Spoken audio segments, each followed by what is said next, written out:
Oh, a new listener. Come for a story, I hope. Let's see. What tale shall I read tonight? Ah, here's one.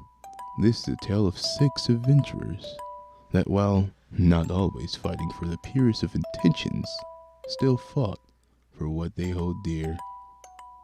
Whether that be to save another, riches, or just to spend another day in a tavern. Now, while these adventurers found themselves working together, I still don't think they knew quite what they were getting themselves into. Nevertheless, I welcome you to join me on this tale, to join me in the myth of Draconis.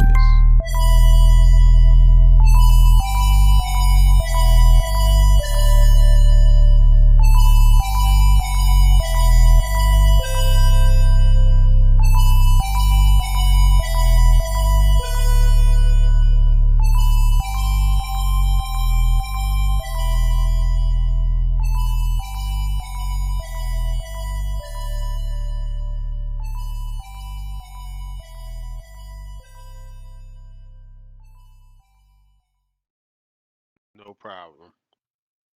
Just mostly for background noise, because as it is, we have a lot of it from our players half the time. Anyway.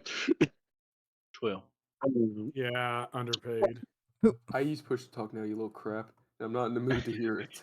Please. Got him. I don't- I'm not Maya in the is mood at to hear it, Melfice. 111. I don't have time for the children to be bickered. I'm talking to you too. I don't care if you're older than me. Oh, There you go. sassy. How y'all doing on this lovely Also, do me a Catterday? favor.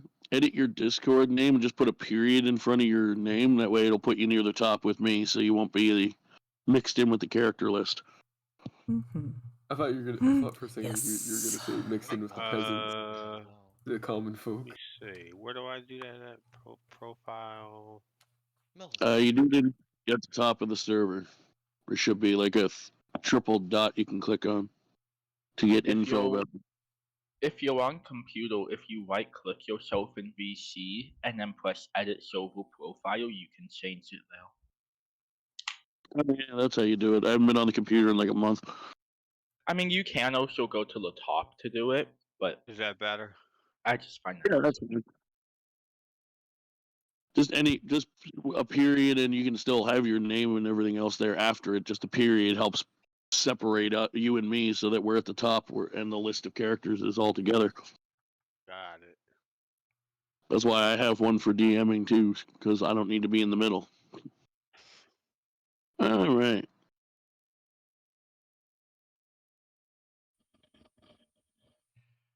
We're about to. Wait, sorry. Yeah, I just came in late. Just didn't want to interrupt. Want to check in. So, since apparently, yet again, after almost 30 sessions of me pleading with people to do it, no one bothers to take any notes and remind themselves what the hell we did last week. I will remind you again. Yay. Yay.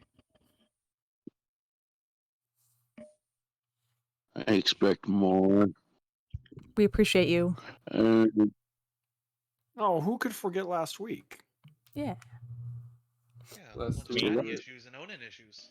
last week the Noble went full main heaven mode.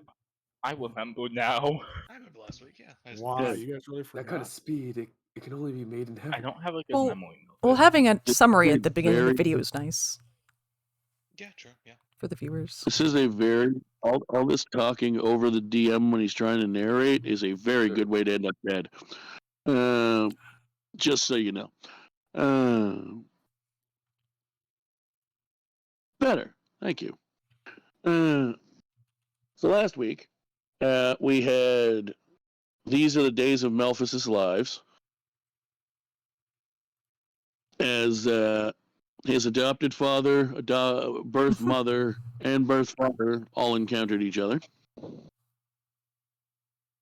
There was a big fight. They were bickering about revenge and past plots and all that lovely stuff. Then Leonin's head a vision not of himself, but of his father, wielding the sword of decaying flesh that he once wielded, and killing Melfice's Leonin adopted father's wife, which is how Melfice ended up adopted at all, because taking revenge on his birth family, his mother, who has since been resurrected because D&D has resurrection magic, but at the time thought to be dead for life permanently. Her final wish of her first life was, please raise my child, don't kill them. So he did. Turns out he killed the wrong person, because the noble's the one that killed his wife and his birth child. Also, the noble has been lying even more than everyone realized. I said it backwards, I realized, when I listened back to the VOD last week to do notes. I think I said you saw a vision of your father turn into the noble. That was mostly correct. But I said it looked like he was dropping an illusion spell to become Xanjar the Noble. That was backward. It was coming up. As in the original version of the Noble that you have known as the Noble has been your father the whole time. Noble, actually the disguise. Had that part backwards. So I was like, how would he look almost exactly like his son Leonid's if it's a disguise? The answer is because I said it wrong. The noble part is the disguise. So, after that, the noble, in the noble form, I believe, yeah, he was in noble form, appeared, and with some form of haste spell or something on him to make him much faster than usual, rapid fire, killed all three of them. Minor issue with that. A couple minor issues. Leonin, stepdaddy, adopted daddy, whatever you want to call him, believes in a warrior's death, and if you die, sneak attack though it may have been, he died at the hands of a blade during battle, and therefore he won't agree to be resurrected.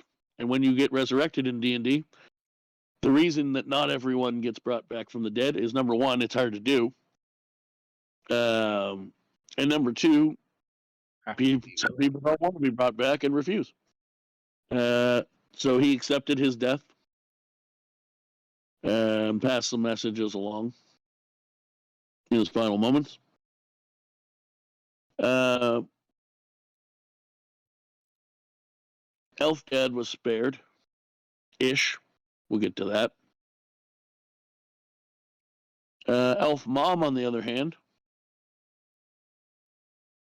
was, mechanically speaking, the Sword of Decaying Flesh, homebrew sword that I made for those of you listening in for the first time, has an effect on it that you have to make a saving throw when used in combat and not roleplay. You have to make a saving throw, and if you fail it, the damage that some of the damage you took from it is permanent. Well, semi-permanent, till you, sleep it off. So, for example, if you had a fighter with 100 hit points, if you take 25 damage from the weapon, some of it will be weapon damage, and some of it will be magical necrotic damage. Whatever the amount the necrotic damage was, stop eating your microphone, please. Whatever necrotic damage you take is taken off your maximum hit points as well. So if your maximum was 100 and you took 25, let's just say the 25 was the necrotic, you'd be down to 75 even after being healed. You couldn't heal above 75 until you had a long rest where you slept off overnight.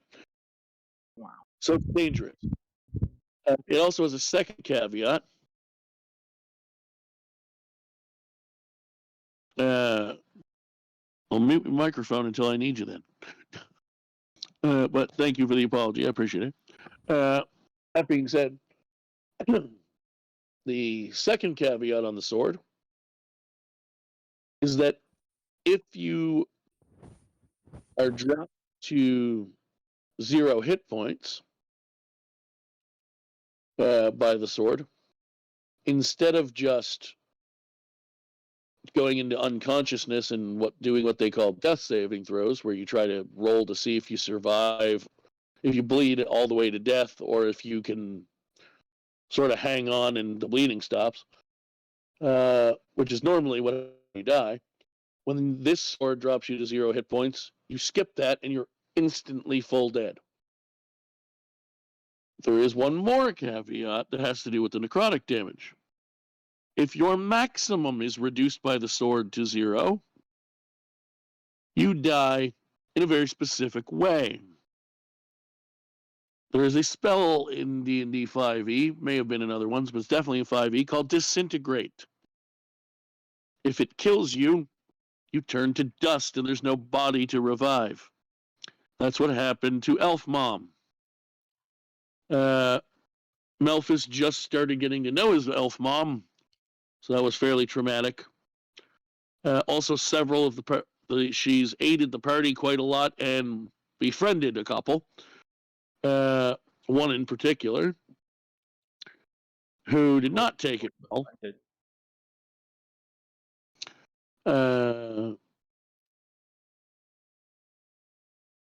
So now they're trying to regroup and plan their big, humongous boss battle I was planning to start tonight. Well, I can't do that properly without my computer, and I didn't get to finish setting up my computer because my wife and I keep most of the week we miss each other on work days and stuff, so we haven't had time to do it together. Also, we're both old gimpy people, and she's even gimpier than me, so she was too sore this morning before I went to work to help me move stuff around. So I'll get it done by next week. However,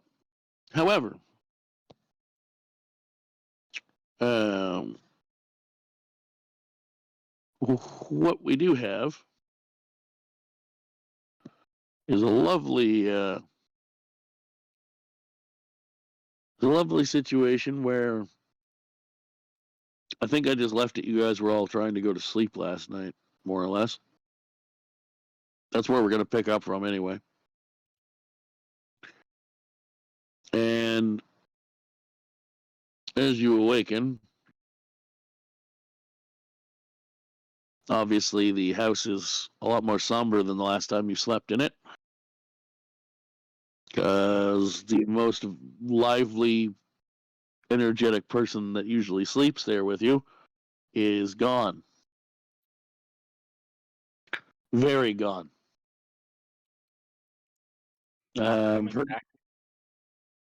Pretty sure they're a pile in someone's pocket right now.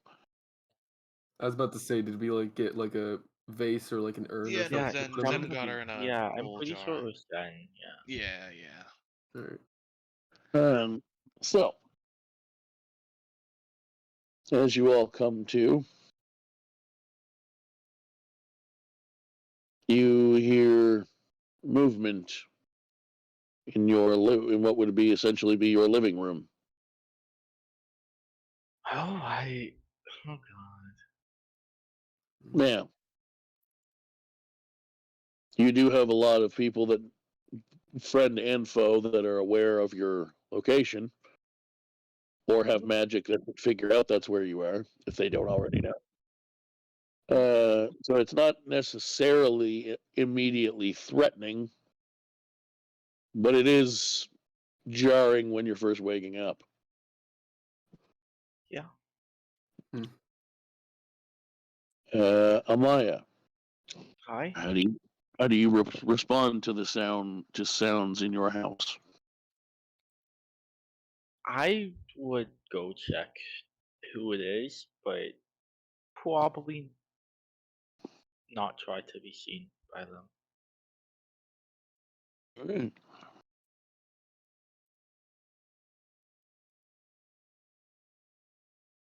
Yeah. Too bad for Minecraft players, Robo, because that's not how it works in D&D. You double your speed. So no Minecraft players yelling at me that haste isn't for speed can kiss my big ass. Yeah. Message deleted. This is why you play Terraria instead. So, Nice. you said you were going to go out and investigate, but try to not be seen? Yeah. All right, so I take it you're not going to put on your giant, heavy, clanky plate armor first? No. Okay. Uh-oh. Roll me a stealth check. Okay. It may automatically do disadvantage, but I'll just ignore it and take the first die from left to right, whatever it is. Oh! It didn't roll anyway. Why didn't it roll disadvantage? That's weird. You might have to go out of your way to do it. It's supposed to automatically when you're wearing heavy armor. But anyway, because I didn't want you to this time anyway. So, you, for the first time in a long time, because usually you're wearing metal armor trying to protect yourself, you're like, in this case, protecting myself is more about caution. So you don't put your armor on, and it works. You are very quiet as you tiptoe into the living quarters. Well, I say living quarters. Quarters is where you sleep. The guest area where you would host people. The sitting room. And you see tiny. sitting there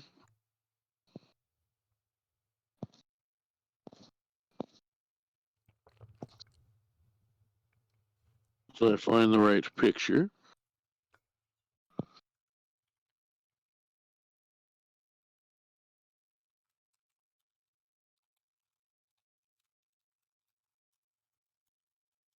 Won't take bets on who it is.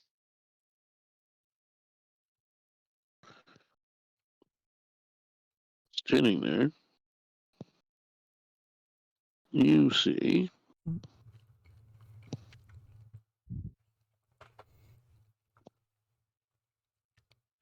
this. Well, sitting there, I suppose, on the couch. You see this person. Oh. Whoa. We don't know who he is yet. Another new person, huh?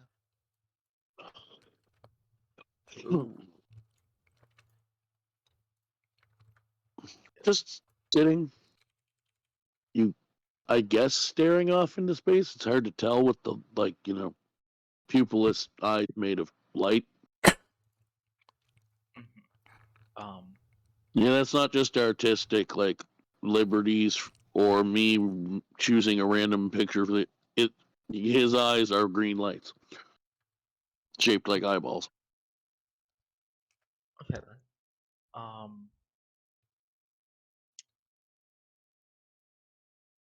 I'm going to try to get to Shen's room then. All right. Well, now that you're closer to him to start with, for sound purposes, roll me another stealth check.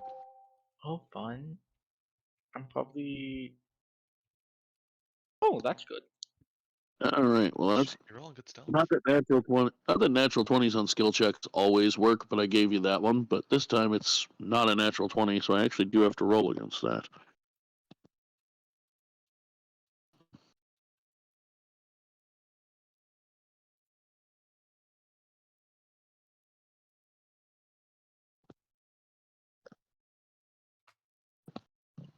Mm-hmm. So you're going to Zan's room? Yeah. Okay. I assume you're knocking on the door? No, that make too much sound. Then the door I will be feel like. As Amaya stands in front of a closed door, doing nothing, I mean, I meant going into it and okay. Zen, what are you doing? As you wake up a couple minutes later and also hear slight sounds of motion in the house. I imagine Zen just gets up and like, oh jeez, he just summons his sword to his hand, and I imagine as he swings the door open, he just smacks Maya on the face. How are you summoning your sword to your hand? Oh, he's Eldritch Knight. He can just teleport a sword to his Yeah. hand. Yeah. Oh, okay. I was gonna say we got rid of your warlock levels. No, he can already do that. So he's like, oh gosh, not again. He just summons his sword to his hand. Doesn't even put his armor on, just in case, and like barely drags it right above the floor. So it's not dragging on the floor, but above it. He just opens the door and hits Maya right in the face. Like, Jesus, what the hell are you doing? He's making all this noise. No, there's somebody sitting on the couch. I don't know who they are. I don't know. They have green eyes. Oh, fucking hell. Gosh. How long does it take to don heavy armor again? A minute? 10. Oh, Jesus. Yeah, so not doing that. Yeah, no thanks. How long does it they take? look like the kind of they look like the kind of person who's here to, axe murder us, or the kind of person who's here to talk about axe murdering us. FYI, Zen is not saying this as loud as I am. He's being a little more hush hush. And how long does it take to put on level? Because I also do have my level. D&D 5e. Don armor. Donning armor. It takes.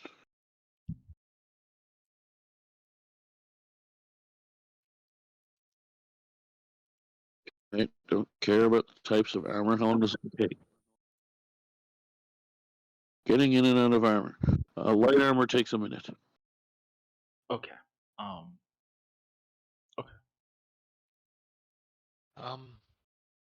If you want, you can go and make everyone else up.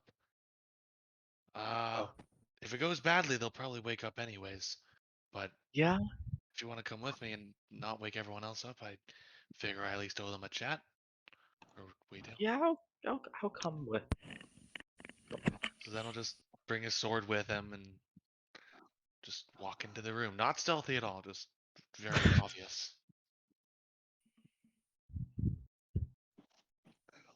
All right. So you see green eyeball shaped lights where eyes would be on this figure. You see slightly different DM liberties just because specific artwork without paying for it is hard to come by. The mouthpiece in that one kind of looks like it's like all one piece with just some lights underneath. In this case, it is metallic, but it actually does seem like you can see the shape outline of what otherwise would be a humanoid-ish mouth. Like jaw should open and close and stuff. But it is all made of. Can I real quick, just for my own sanity, just divine sense, for your knowledge, it tells me if people near me are celestial fiends or affected by the hollow spell. None of the above. Perfect. So Zen, I'm assuming this guy just sitting on the couch. Zen would just go to sit across from him and just put his sword, like, just almost like put it, like stake it in the ground, but not fully. Kind of like lean lean on it a bit. And just you got the wrong house, buddy.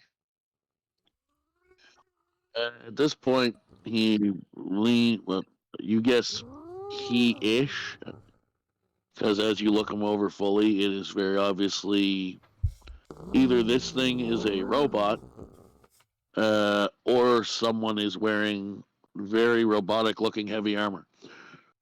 But it's flat in places it should be flat to indicate it's based on a male form, at least.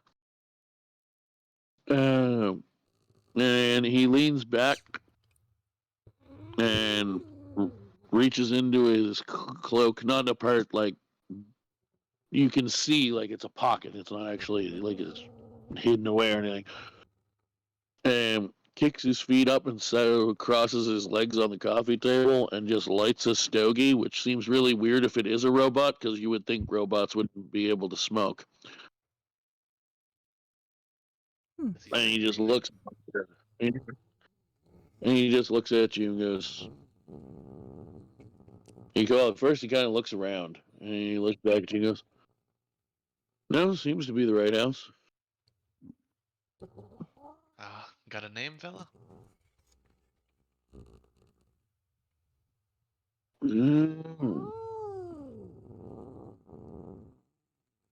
They tell me to call myself when I'm around humans.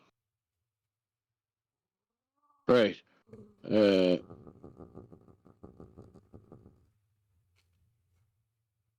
just had an actual DM brain moment. What did Dad tell me to you call me designate myself as around humans? Officer Now Bianco. I actually have to look. How the hell I can't remember this, I don't know, but nevertheless, I'm me and I'm capable of forgetting lots of things. Yes. My father has bestowed me the designation of Garanor. Why not? Could you do the? You're already doing it. Never mind. Thank you. I was about to ask too. I was like, how do you spell that? You come here for a friendly visit or a not so friendly visit? Well,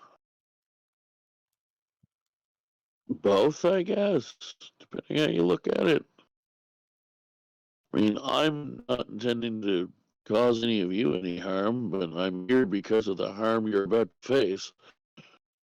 Huh. Okay. With that, Zen would kind of like put his sword down a little bit, just off to the side. Assuming that's about the noble, then, huh? I believe that's what Dad said you would call him, yes. Who is your father? Someone important? Dr. Yellen Bluepath. Artificer extraordinaire. Could you do the kindest thing for me, Paul? And type that What's out that? for me. Do you need me to write DR period, or do you got that? No, yeah, it's just the name. It's how do you spell that? It's a long name. It's a first and last name. Yeah, that's too much for my tiny brain. Doctor.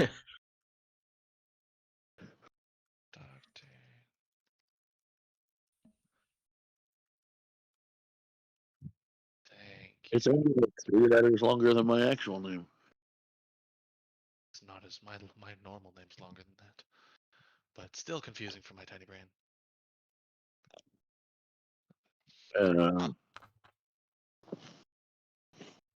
You've I suspect, despite his brilliance and fame where we come from, you've probably never heard of him. I've come a very long way for this visit.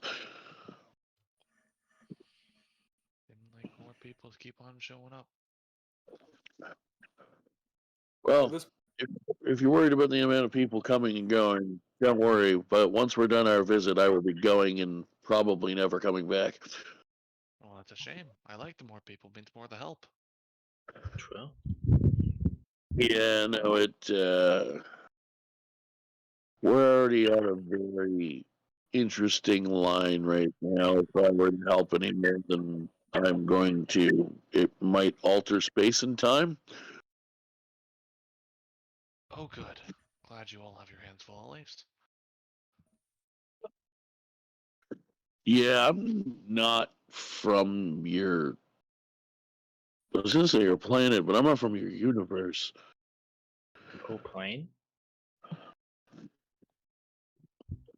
No, I'm from a. I was created and sent from a place called the Forgotten Realms. Oh.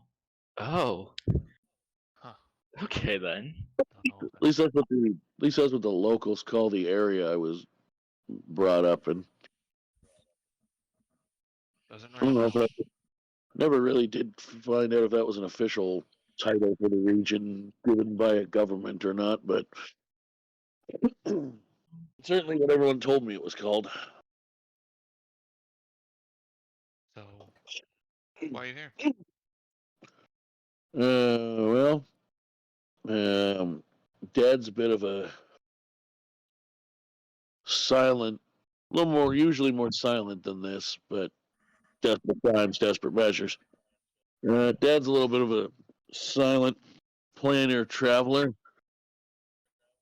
and passed through himself recently, and overheard a bit about your predicament, and it seemed really bad, so he sent me back to give you some help. Oh, good. That's something. Always would take the help. Yeah. Aren't there supposed to be more of you? Please tell me the two of you are not going to go Oh. fight what I was told about. At this point, I'd No. wake up. Yeah, I bet Zen would kind of look at Yeah. Amara and just, or sorry, not Amara, Amaya, I'd like to wake up. Yes. and just kind of just like nod his head, or like kind of like tilt his head towards like where everyone else's rooms is. I'd go wake everybody up, bring them out. Wakey, wakey, eggs and bakey. So the rest of you are awoken one at a time by Amaya at your door knocking. And when you open the door, besides seeing Amaya in the living room, you can hear a conversation with Zip and somebody.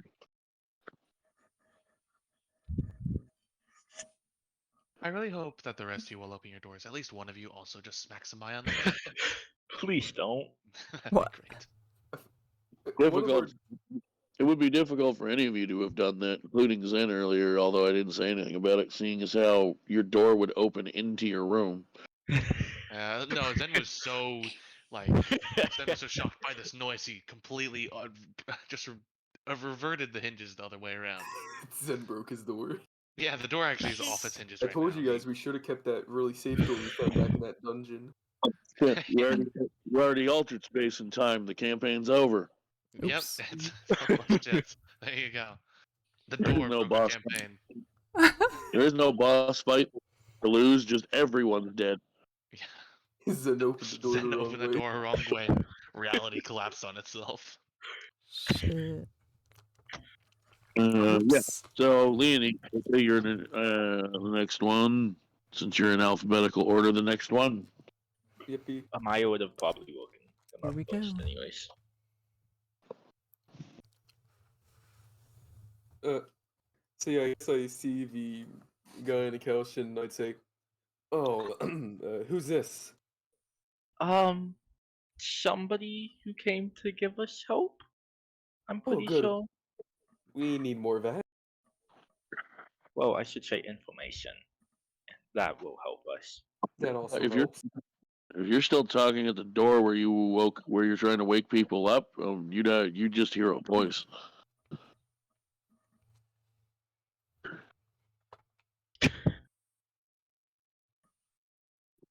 And if you aren't talking at the door, then I guess that means nobody else is getting woken up. I'd assume I'm talking from the door. Amaya would have probably said those things and then went to wake everybody up. All right. Who are you going? Well, let's go in alphabetical order for simplicity. Lee and I knocked on your door, Melfice. Okay. And when you open it, you see Amaya, and over her shoulder, in the direction of over her shoulder, off where you know your living area, your hosting area, your dining room, living room area is. You can faintly hear Zen's voice, enough to know it's Zen, and a voice you don't recognize. I would first thing is look. Then I would ask Maya, "What's going on? What's that voice I hear?" Somebody who came to give us the information. I will hope you should go talk to them. I need to go wake up Reina and Will. All right. Are they friendly so far? Should I be? They're funny so far, yeah. All right. Then I would then walk past Maya and go to where this visitor is. And I would stand there, probably wait, because I'm in a bad mood, so I'm not really talkative right now, my character, so I would probably wait for them to acknowledge me or not interrupt the conversation. We'll get to that. I'm gonna have just basically have them address each of you once you're all in the room, because he's aware that's what you guys are doing right now. So Maya, you go wake up Reina. Same thing, Reina. You open the door and you see Amaya. Well, you would see Amaya, and then you realize you forgot. Then you remember that Amaya is a gnome now, and you look down and see her. Oh. And out the direction of the living room, you faintly hear talking to someone, but you don't know who. You don't recognize the other voice. Oh, don't forget, me and Leo, we have to add another of our abilities skill points back. Yeah, you're at minus 2 for now. At this point, I'll tell you now, with a little bit of time jumping, by the end of this episode, you can just erase them at this point. Cool. I'm not going to send you into the final boss fight without being ready for it. Hooray! I don't think it's possible for us to be ready. You've seen what kind of special breed of players we are. As ready as we'll ever be. No. Everybody's like, let's run headlong in and try to kill him right away, and then see how that works out for you. Of course, other options. First light expediency, we would simply say Reina and Robo are recovered, so that you don't all have the same 3.5 minute stammer and stutter conversation about the same things you're all going to talk about together anyway. And gathered, and Robo claims they're moving their headphone cord. I'm still convinced they're eating the microphone on it. Hey, Robo has refined tastes. Yeah. Unique taste. Delicacy. Once the rest of you have gathered, Garanor introduces himself to everyone. Just says, "Hello there, I'm Garanor Bluepath, son of Dr. Yellen Bluepath." And the first thing he does immediately is look to you, Melfice, and say, "I'm terribly sorry for your losses the other day." Thank you. I appreciate that. I lost another hobby.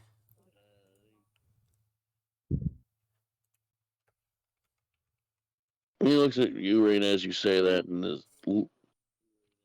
as much as he can emote with his metallic features, he does seem sad for you, but he also shakes his head and kind of rubs his temple as if to say, "Really, this is the way how you're gonna word that?"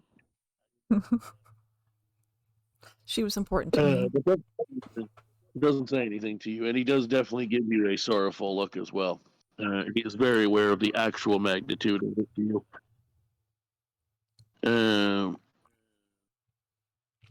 Maya, you were in the room when he said he came across universes to get here, and you're questioning how he knows someone died. Fail. That's fail. Although it is also fair to be curious. And he does actually address that shortly after. He goes, for those of you new to the conversation, I have come from a whole other world, and in fact, an entire other universe of worlds to provide you some aid in your upcoming world-ending battle. Potentially world-ending battle. My father was a bit of a planet jumper and came to visit here and quite enjoyed it, and doesn't, he's a good man anyway, but he also particularly enjoys your world and does not really want to see it end. That's good then. And so he sent myself to provide some assistance. Fair warning, while I don't think it's gonna like shred the fabric of reality or anything crazy like that. When my father planner jumps like this, he converses with people and things, but he keeps a low profile. I, of course, for the purposes of what I'm here for, had to tell you exactly what I'm here for, which may kind of cross the streams a little bit. So while I don't think it's gonna like horrendously destroy your world as bad or anything like that, there may be side effects. I don't know what exactly they'll be. I suspect they'll be minor, but just be aware of them. Okay. That being said, the aid that I intend to provide is worth the risk. First of all, we'll get to that. Have you all met with your generals that will be on the front lines while you're combating this noble entity? I don't Not recently. Oh, not not yet. Not. No. Come. Didn't last episode Zen went for dialogue saying that everyone that's important is in the background working? So yeah, the answer would be yes. Well, we haven't directly conversed No, we with haven't. any of them. Talked. I don't remember. I'm saying this out of character. I don't remember anyone being referred to as a general, but I remember us having but- background characters. being Those would be involved. like Ventar and the people culling at their own armies. Yeah. Yes, you have the council of essentially the government of the country, and also some of your smaller groups of friends. I've had a brain fart on it. I'll have it written down for next week. But the monk that you met when you met Ventar, he's called in. I have it somewhere. I made a sheet for him, but then I was trying to clean out some sheets I wasn't going to use full time. So, Jurgen? deleted it. Oh, Jurgen is Jurgen. Jurgen is Jurgen. Yes. Jurgen is definitely not a monk. Oh, is Keloff a monk? Yeah. Elof, that's the one. Ah. I knew it from a video game, but I couldn't remember what it was. Kelof's bringing some of his monk and possibly his Goliath. Oh, yeah. Possibly both. Definitely at least one or the other.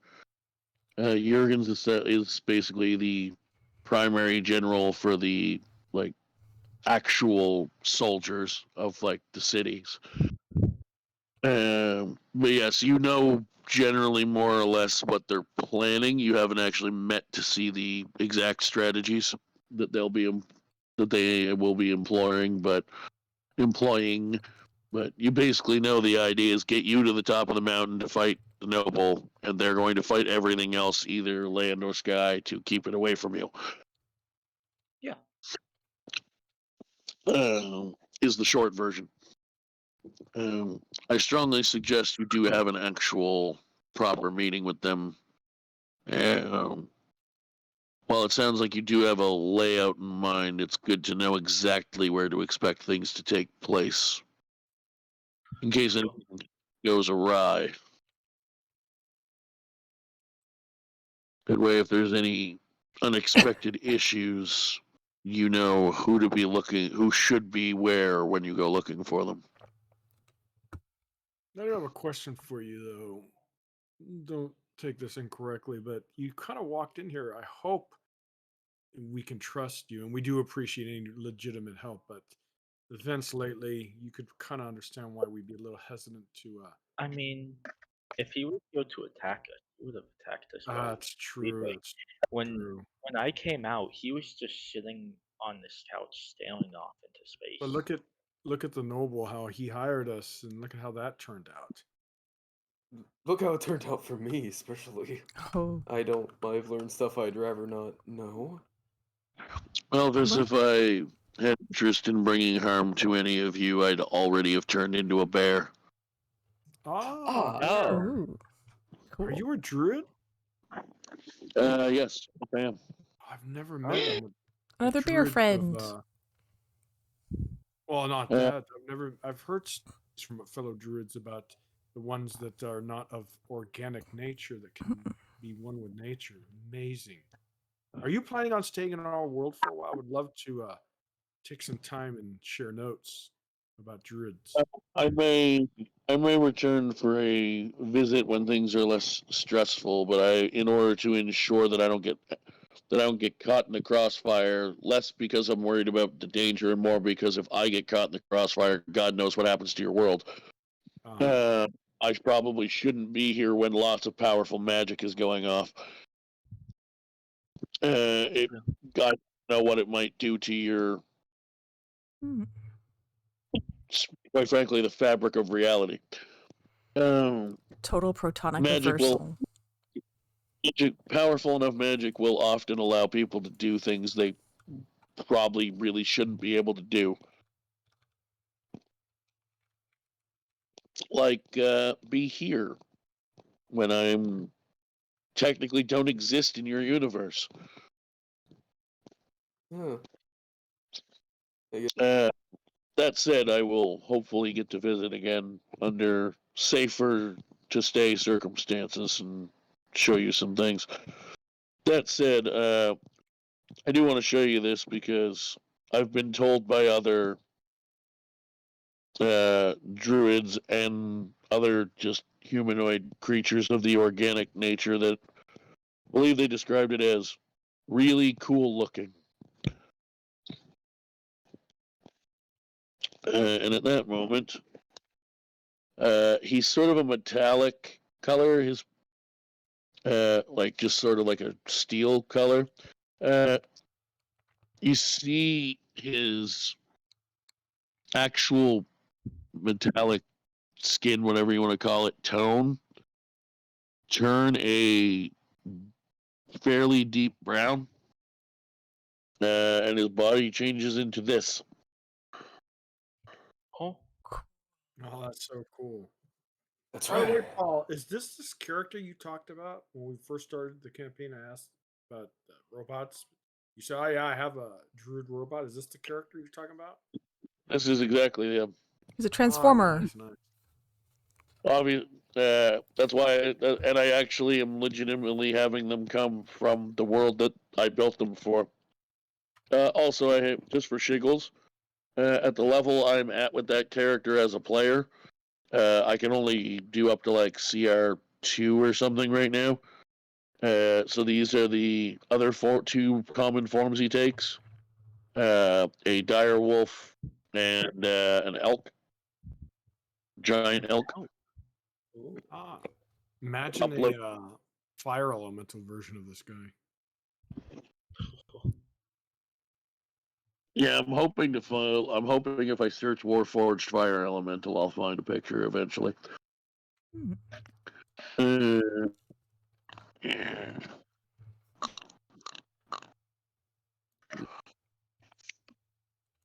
So yeah, he just quickly shifts through a couple of forms just to be like, yeah, here you go. Here's what I look like otherwise. And then he shifts back, continuing to apparently inhale on a stogie that it doesn't make sense for him to be smoking. I wonder if Paul's trying to give us a hint about asking him about that. Maybe I'll bite. By the way, you smoke. I would assume that since you don't have actual lungs, does it have any effect on you at all? No, I also don't have taste buds, so Just for show then. That's it's nice. more, it's more so when I'm away. I do it more often when I'm by myself because it reminds me of my father. He likes a good cigar now and then. Okay. That's also why I drink alcohol, and that's also how, without taste buds, I've managed to learn how to become a good mixer of same. Oh, Leonids would probably love to partake in some of your beverages. I haven't had one in forever, and strangely, I don't feel the need to have one right now. But I'll take you up on that offer, maybe if it's once this all clears up, assuming we're not dead.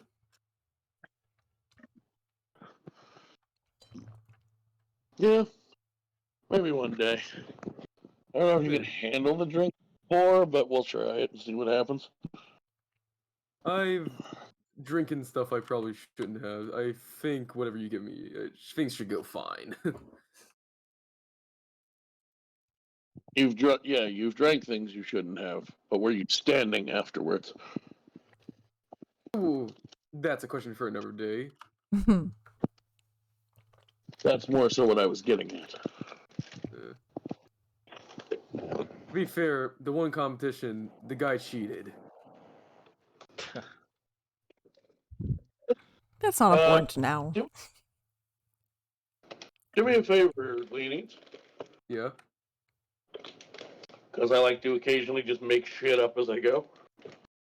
Roll me a D100, and before you do, high or low. Wait. Oh. No, I remember this. Shoot.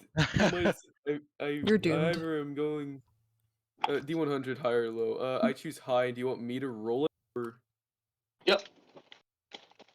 I'm choosing high. Because yo high. Oh, It's I have a good feeling about this. All right. 77. So, say the last thing you said again. I said. Name? I said that one.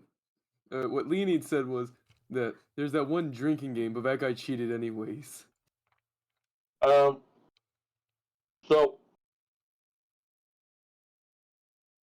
the empty bottle from that day that was kept as a souvenir by Zen, flies off the shelf on its own and hits you in the head.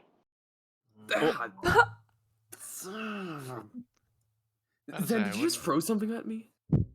Huh? What? Why do you think it's Zen? What? I brushed a bit of a glass dust off of the back of my head. I imagine Someone that it's just so threw a locked bottle eyes at with this me. guy. I didn't even notice. Are you okay, Leo? Are you? Looks like you've I seen a point at the ghost. glass shards on the floor saying, someone just threw a bottle at the back of my head. Was it the house? Considering stuff, it could have been the house for all we know, but that was eerie. Silly Leo. What was I saying? Yeah, that guy cheated. Another bottle comes flying off the shelves. Break and now flies from the ground and hits you in the head again. The shards on the ground. Yeah, no, I don't know if I would offend a really strong wizard even when they're dead. The hell, you know they're gonna come back and slap you in the face. I take the hint and just kind of open my mouth and then close it. What was in that stuff? Just hear a voice in your head go, please don't make me possess you next time. Can I just think to that voice saying, oh, I got it. Good old Balin. Yeah, one of the things of lore, not just in D&D, but in a lot of fiction about ghosts,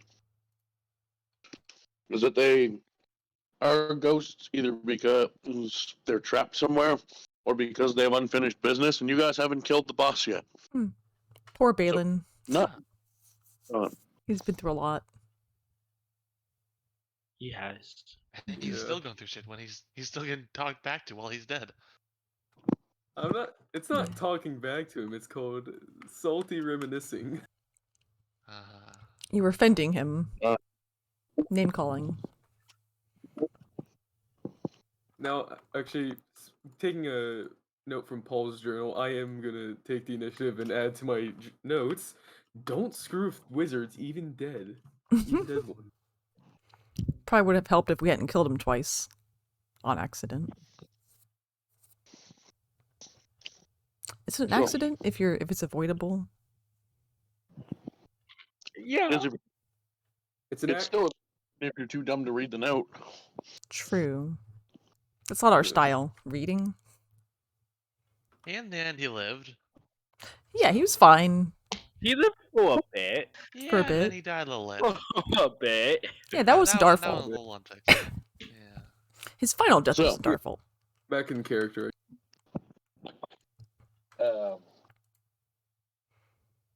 Also, at this point, you as the bottle's being flung around. Give me 1 second. I'm just gonna turn my Wi-Fi off for now, so it doesn't cut out on me when I don't want to. Wait, won't that disconnect you from the call? Possibly. Sometimes it does. Sometimes it doesn't. Alright. Sometimes it disconnects and reconnects, and sometimes if it's intentional, the little blip is not long enough to kick me out. So, when the bottle hits you the second time, or actually the first time, no, we'll say the second time based on how you roleplayed it, because I do still want to keep some level of continuity from it, even though it was a silly scene. Yeah. You just see from the direction on the mantle where where it first flew off. You just see Garanor look in that direction and go, "Oh, what up, Balin?" Oh. You know Balin? Everybody knows Balin. He's one of the most powerful wizards your world will ever have. Now. Yeah, well, Should I? he was. I don't know if I should explain what I heard in my head, but oh well. I'm assuming he told you he was probably going to haunt you. Some that, but more so relating to my body. But yeah. Oh, well, he was Oh. going to possess you. I got it. I understand now. You said you had other info for us? Oh, yeah, no, not so much info as that's the word my dad likes to use. Goodies. Good. I like goodies. I think everyone appreciates a goodie once in a while.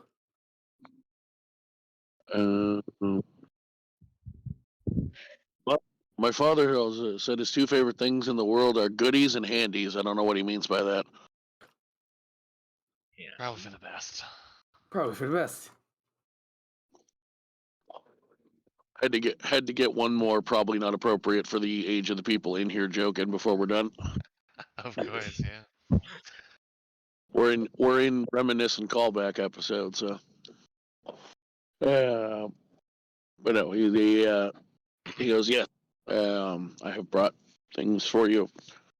Which pocket did I put them in? This one. Well, our first question is, can everyone, I'll call out one at a time so you don't have to talk over each other. Amaya, how many items are you attuned to? None. I thought you had like a magic, like a ring of protection or something. No, that's Robo, I believe. Oh, well, you have one now.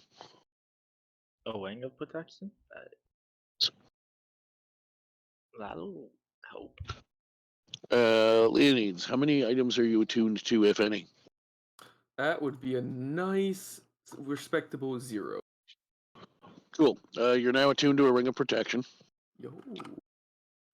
Well, by the time the session's over, you will be. So you can add it now. I have an AC of 21 now. Melfice, are you attuned to any magic items? Not that I'm aware of. Hold on. At the bottom of your inventory, if you're attuned to like any items that require attunement, there should be a list of 3. No, to- he's not. No, there's nothing. Cool. Add a ring of protection and attune to it, please. Ring of protection. Oh no, Robo has a cloak of protection. Reina, are you attuned to any items? I don't think so. I think you just have like +1 weapons or something besides your psychic blades or something like that. Yeah. Add a ring of protection. Perfect. Make sure, because it's attunement, you have to equip it and also make sure you click the extra box for attuning it. Yeah. There we go. Robo, you have a cloak of protection already. Robo, what is your? Is that the only thing you're attuned to? Yeah. Okay. Add a ring of protection and attune to it. Nice. Okay. And then I think you're attuned to the sword, but I don't know if you're attuned to anything else. And the Beholder Gauntlet. Right. That important item we have. Right. And you have paladin levels enough to have an aura. So fuck you. You're not getting more saving throw bonus. Wow. How dare you? I kind of Since- want Nice try. You actually will get something else. Because I've tried to make everyone feel important in this campaign, but in terms of carrying the huge items, you wrote like 70 pages of backstory, so therefore you got the most important stuff. fancy sword, fancy gauntlet. That does not mean I want every next campaign to write 70 pages of backstory. It just means me something to work from. By the way, after this campaign's over, I wouldn't mind reading that if it is 70 pages, which It's is not probably that not. long. Exaggerating. Yeah, it's Yeah. not that long. You are given 2 items because one of them is purely for show. Sure. Nice. Require attunement. If you don't already have one, please add a dread helm. Oh, Red helm. what's that? That's something I haven't heard before. Red helm. Make sure eyes glow red. Oh. Interesting. It is purely a cool looking helmet. It says the description is this fearsome steel helm makes your eyes glow red and hides the rest of your face in shadow while you wear it. Huh, I don't know how Zen would feel about that.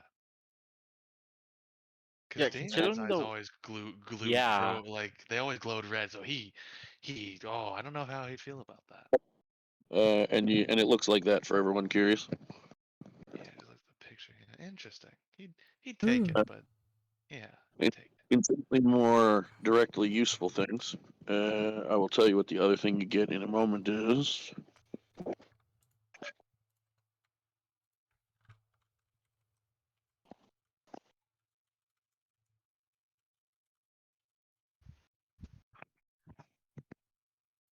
Mhm.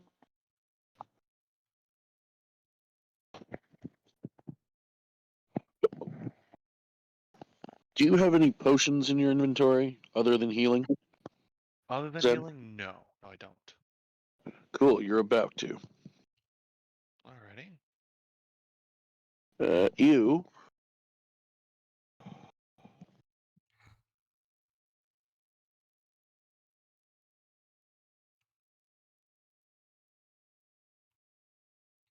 what is your strength score right now? Max. All right. Yeah. Modifier +5, strength score of 20. Cool. So he gives you a vial that almost just looks like water, but a little bit thicker. It's transparent. What is this? Don't waste it. Drink it before the fight. You notice you also notice there's a fingernail floating. Oh, Jesus. Sexy. It is apparent that it is a fingernail. It is much less than any humanoid finger that you're used to. Then I kind of like look at it, like kind of hold up the light and be like, "Is this safe to drink?" Yeah. All right, if you say so. Then would pocket it. Is just for mechanical sakes. Is there an actual item to add to my inventory? Yes, a potion of storm giant strength. Potion of. That's not how you spell. Potion of storm giant strength. The legendary potion. Yes. Okay. Cool. Just wanted to make sure I was got the right thing. Potion. Feel free to give that Oh description. my Jesus! When you drink this potion, your strength score changes to 29 for 1 hour. This potion has no effect if you have a strength score equal Leo to or kind better. of Also, yeah, it's probably better than quest- Zentan's. question for you, Paul. I forgot to confirm with this with you last time. The potion I got last time was a potion of speed, correct? Yes. Okay, wanted to make sure.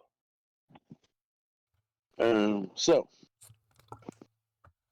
now that I've bestowed these gifts upon you, I trust, well, some of them will work mostly on their own. I trust you all know how to use magical items at this point. Yeah, I do. Yeah, yours is really easy. Drink it when the right time comes. Yeah, figure I can get this thing to work. Yeah. Now, I will for the purpose of this because it will matter when the time comes, and you may want to jot this down for your notes, Shadow.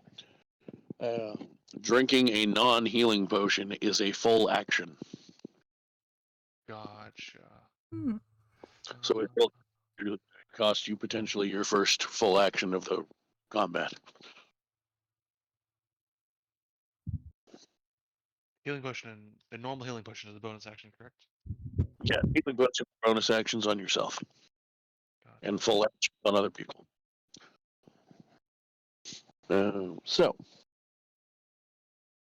He goes, now, if you'll excuse me, I have to go into stasis for about 6 hours in order for my ride home to work properly. Oh. Okay. Thank you. Oh, that reminds me. Hold on to this in case you guys live and want to come see where I came from. And he gives you some sort of, doesn't really matter, it's not a mechanical item, just some sort of trinket that's clearly got a semblance of magic in it.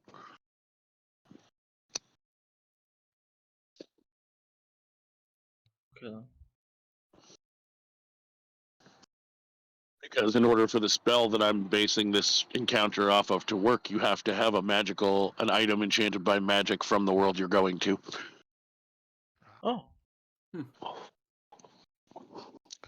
Wonder what he got to get here then. Wonder indeed. Yeah. So yeah, he says farewell to you all and heads off to probably find a spot. Nobody will find him in a cave or woods somewhere, so he can sleep, quote unquote, for 6 hours before the magic takes effect. Yeah. Next morning, as you all just sort of take the day to eat and talk as much as anybody wants to and reminisce and whatever else you feel like doing.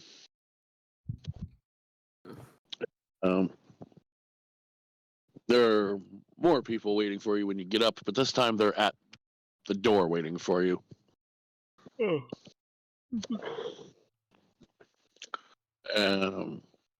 Jurgen is there. Entire council is there. Okay. Keeloff is there. Ventar is there.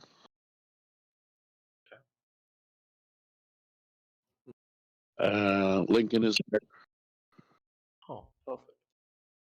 Have all these people been informed about recent deaths? They appear to be. Hmm.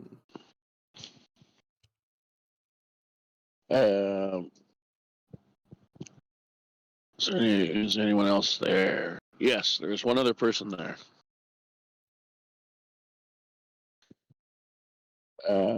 They're familiar to you.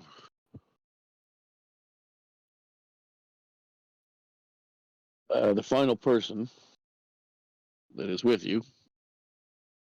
Well, there's two more actually. One, the previously viewed human form of Caladron, the Platinum Dragon. Because he's a little fit in your house otherwise. Makes sense. And the final face is familiar not to the characters, but players. The last face that you see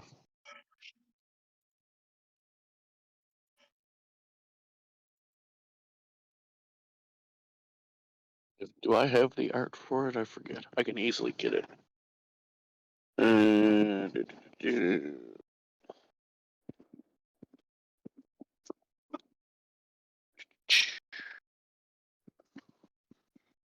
Where are they at?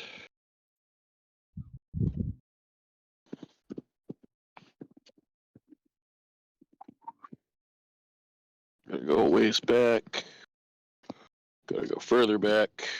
I forgot how much actual messaging we did in here.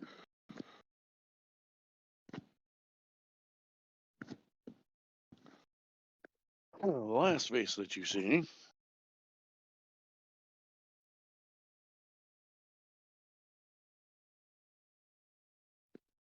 is a face that you're not expecting to see. Hmm? Shit. It's the noble. Yeah, it's the no. I have a few ideas. He out of all people who's here to join our little gangbang to The stop noble him. decided to show up and plead for peace. Have a few No hard ideas. feelings. Exactly. Yeah, he only, killed a lot of our family. Yeah. He's only, an instrument of Paul's emotional damage. Yes. Yeah, pretty much. Last face that you see is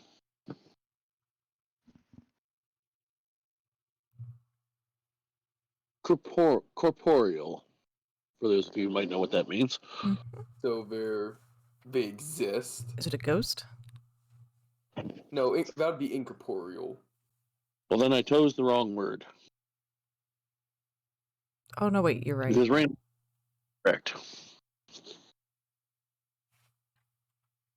So I said it backwards.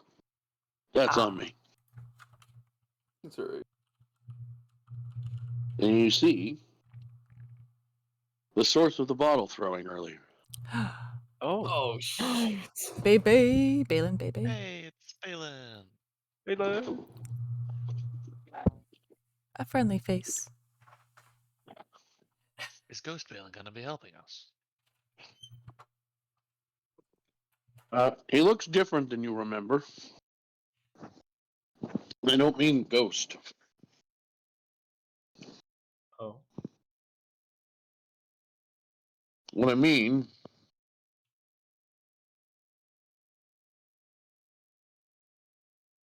once I find what I'm looking for. Oh, so guys, after adding the ring of protection, make sure to level up. Oh, not level up, update. I mean, Do I not have it? I was sure I did. Yes, I do. He looks ghostly, but he also looks like this.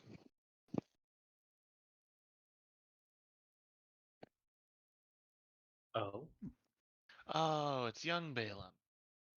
oh, It's the Balin from the one shot, and not the old yeah. Balin with the beard.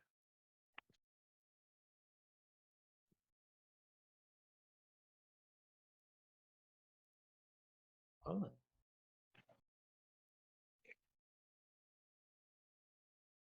And after Balin finishes chewing his ghostly cookie,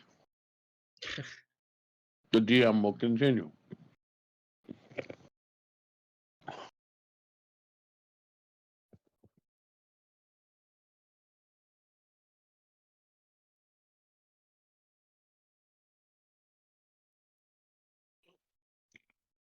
There we go. And they all enter. And yeah, we're doing it. Leonins, I need a charisma save.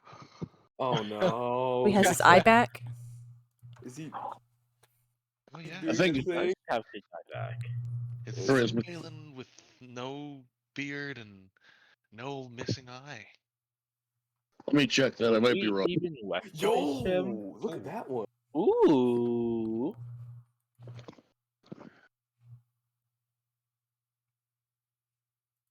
I'm putting it on my crit passes so I can feel better about myself.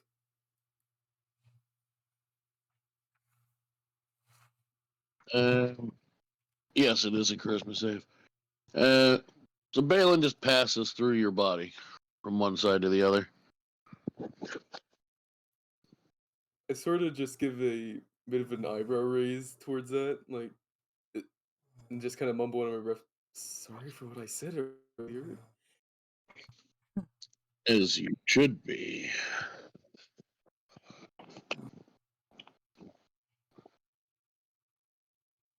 Yep.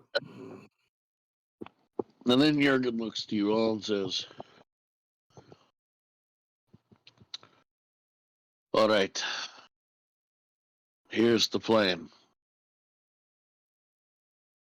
He lays a big map out on the table of the mountain.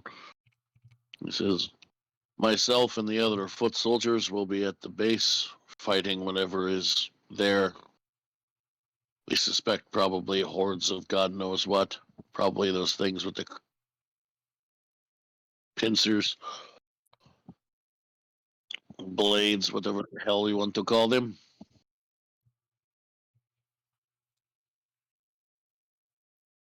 Galadrin will either be in the air fighting any air support, or will be near the ground fighting any larger minions that need to be dealt with.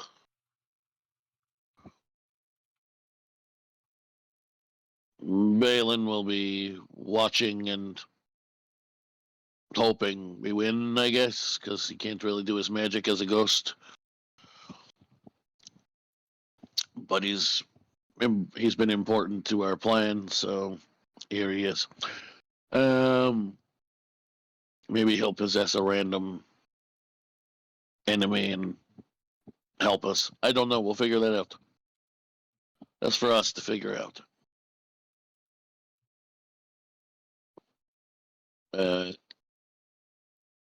Keloff and Ventar will be they'll be taking their troops to fight the elite and or larger ground enemies. Galadrin will be fighting any sky support. And you will be doing what you do. Mm. Hopefully stopping this madman from ending the world. We'll do the best we can. Question. How do we get to him? Go to the top of the mountain. Cut our way through, or will there be a path? You'll have a way there. Good. In the event that you are able to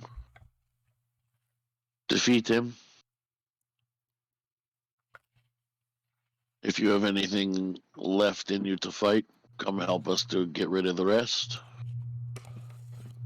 Otherwise, obviously, we don't expect you to, but if you can, great. In the event that you are able to stop the ritual part, but are defeated otherwise, Hyuck will attempt to finish the job. And in the event that we completely fuck this up, it won't matter because we won't exist. That is true.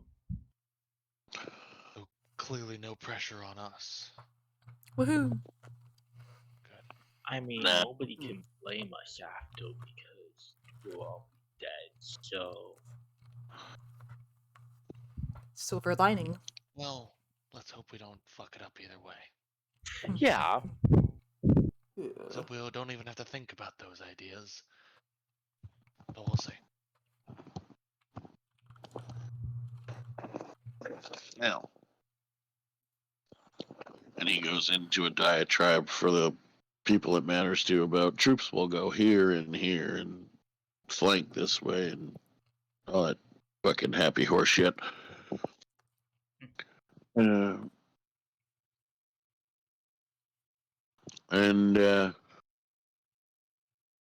you get another night's rest, which officially removes the last of your exhaustion from the two of you, but I already told you it was getting removed anyway. And as you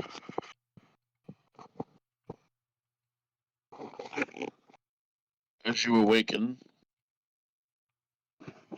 everyone is left all just in your head yourselves. just us this time. Yep, just you. Yay. Nobody's in our house when we wake up this time. Oh, outside. Oh, outside, no. There's a bunch of shit going on outside. Oh, Uh, fine.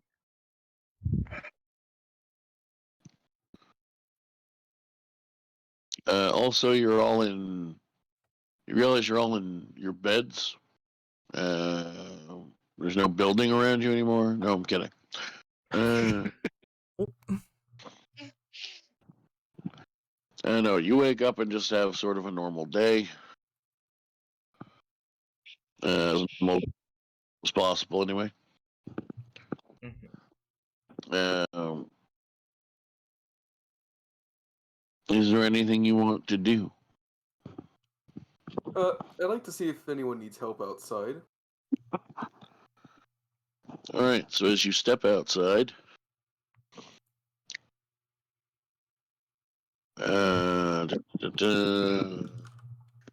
Like, I'm assuming preparations are happening. yeah, there are.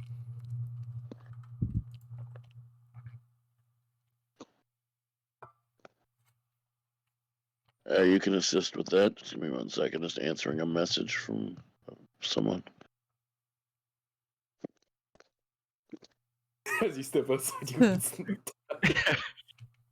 I know that wasn't gonna happen, but I was half thinking that in the back of my mind.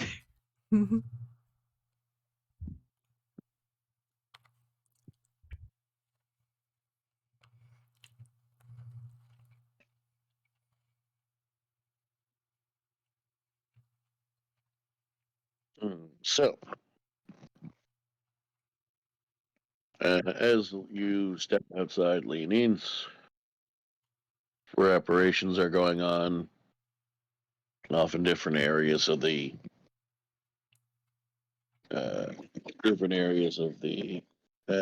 grounds of your keep.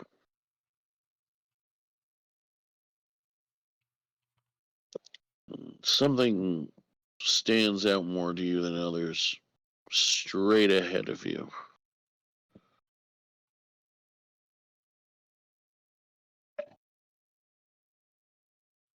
You don't see anything,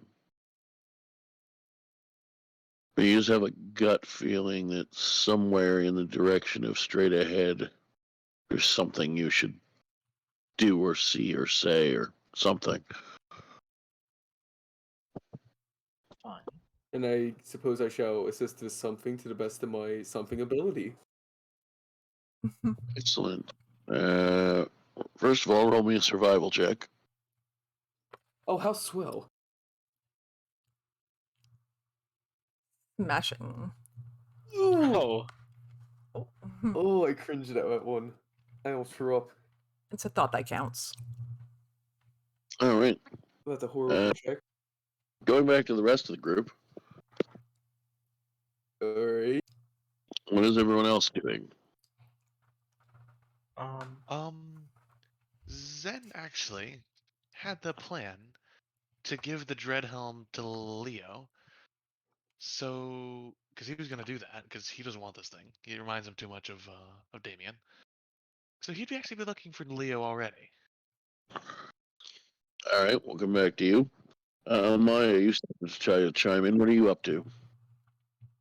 I was just thinking, what I was gonna do, so you can come back to me. Okay. Reina, is there anything preparatory you want to be doing? I can't think of anything important. I'll just go around and see if there's anyone that looks a bit lonely, and I'll try to make one more friend before our final battle. All right.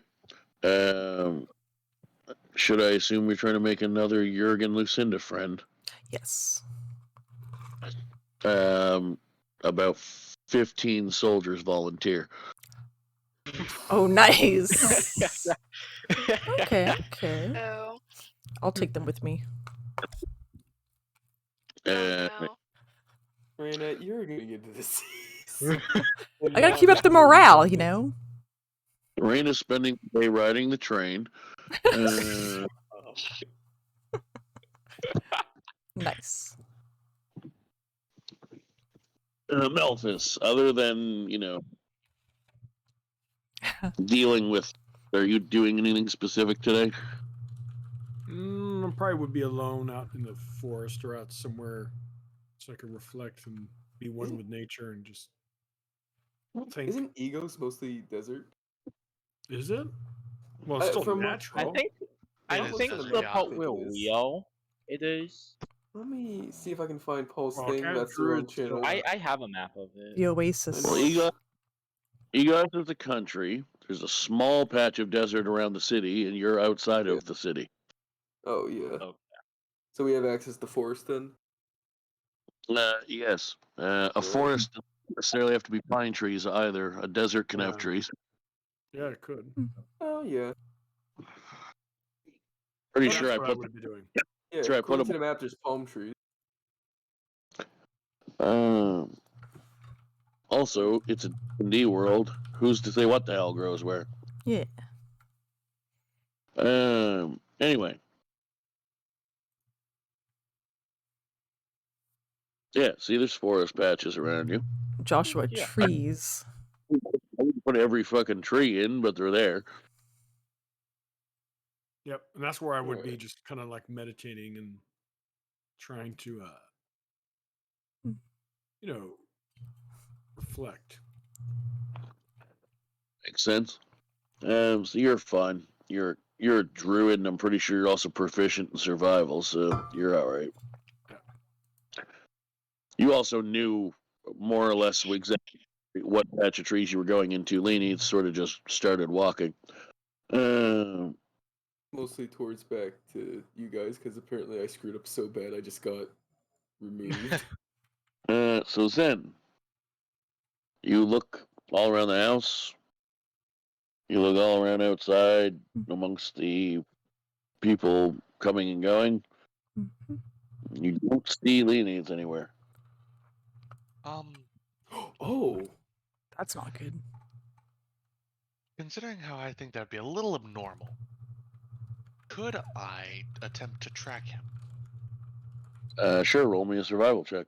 I was gonna ask if you wanted to join me. We're all I'm gonna just say- going at the end of the episode. Disadvantage on this because there's literally like hundreds of tracks on your front lawn right now. That's fair. Let me see if there's Yeah. anything I can do for this. I don't think there is. Well, alright. Okay, now one usually wouldn't pass it. Yeah, I tripped on Yeah. my own feet. Yeah, that's Here's Then bad mission news. lost. Good news. With checks and saving throws, a natural one isn't an auto fail. Bad news. You don't have a plus like 14 or 15 modifier, so it's still a fail. yep. Yeah, that's So Yeah. you start trying to track, and it's just in the last 24 hours, let alone currently, there's 200-300 sets of tracks of boots, barefooted, like people who walk barefoot. There's just tracks everywhere. There's too many tracks in this case. Am I able to find my way back? We'll get to you. He was kidnapped by a no. well, lot in of that case, women. if Zen can't track him, then Zen will just go mingle with the people. Say, hey, blah blah blah. How's it going? Have you seen this guy? Then, yeah, that'll be what he's doing for a while. See if he can see if anyone's seen him. All right, Lee needs roll me a perception check. Shit. Oh no. Leo needs glasses. He never passes a perception check when it matters. Like that? Like that. Well, 10's actually the DC for this because it's not terribly difficult. Oh, lucky you. The reason it's not terribly difficult is Flat You open do- flame. you do not feel like you've walked all that far. Like half a mile, mile maybe. Shit. Hour to a couple hours of walking at most, and you're no longer in a desert. Oh shit.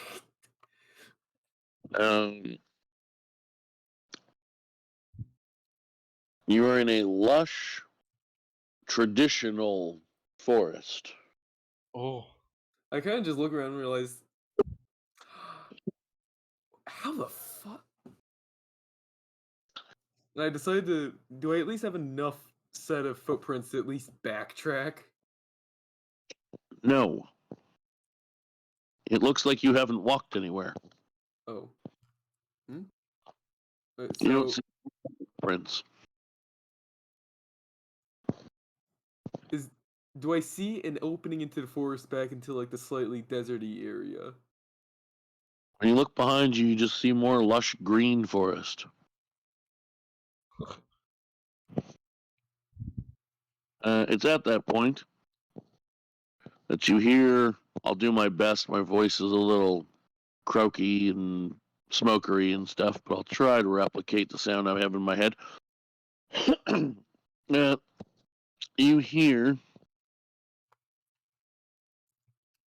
don't know what direction. It's almost like it's directionless or all directions. You can't really tell.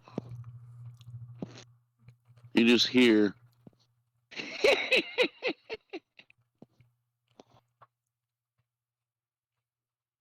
Oh,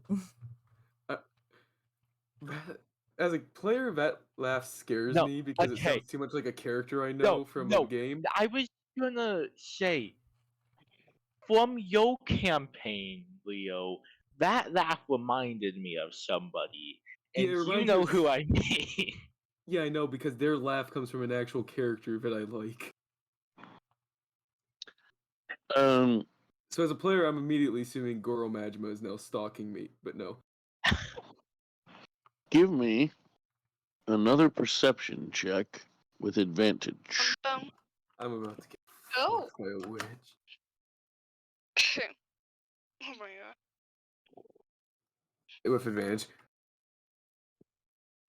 Yeah, with advantage. Come on. Yep, dirty 20. So you're not sure if you missed it when you were just panic looking the first time? Or maybe the figure appeared out of nowhere? But you see the figure I'm about to send you an image of.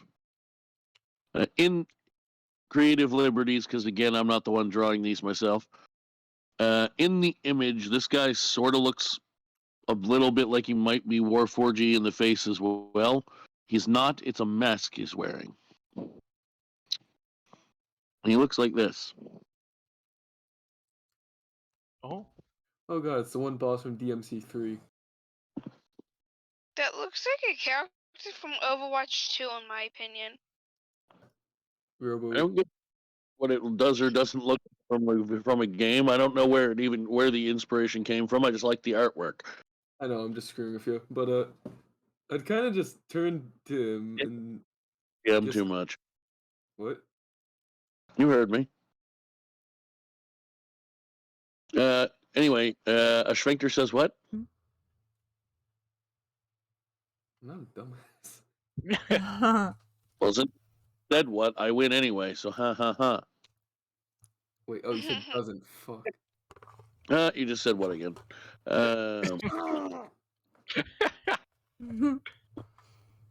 So, that guy is standing, lightly floating in front of you.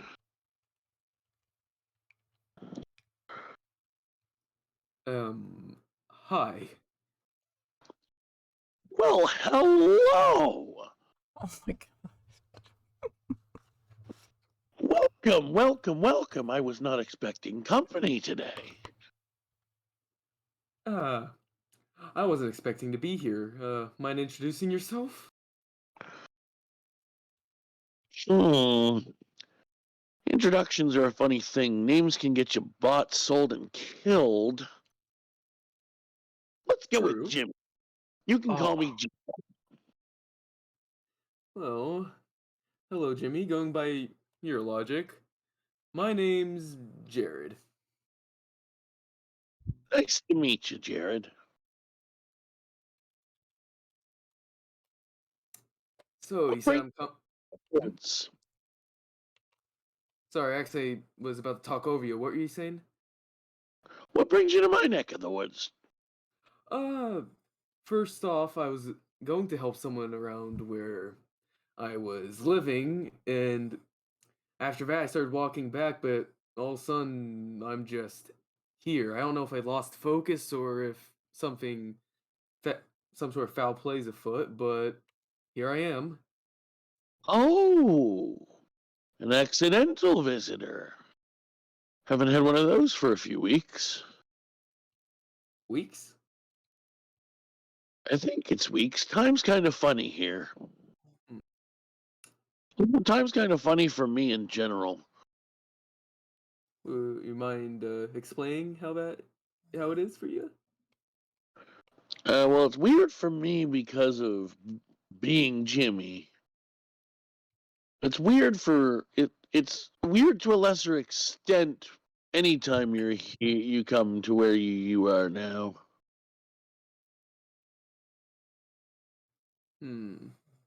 I live here, so that's why it's weirder for me because I just sort of have no semblance of time anymore. Sometimes isolation can do that to you. Oh, I'm no, assuming not. you're isolated. No, it's not isolation. It's where we are that does it. Oh. Well. Well, what would you exactly call this place if it does such a thing? Wow, you really don't get out much, do you? I'm more of a city town kind of guy. I don't go too often out into the world. Ah.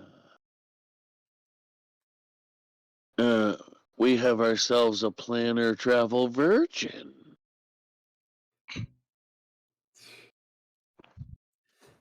Sure, whatever you want to call it. All right, virgin. Nah. I'll tell you where you are. You apparently picked some forest to walk through that was a little thin in the veil department.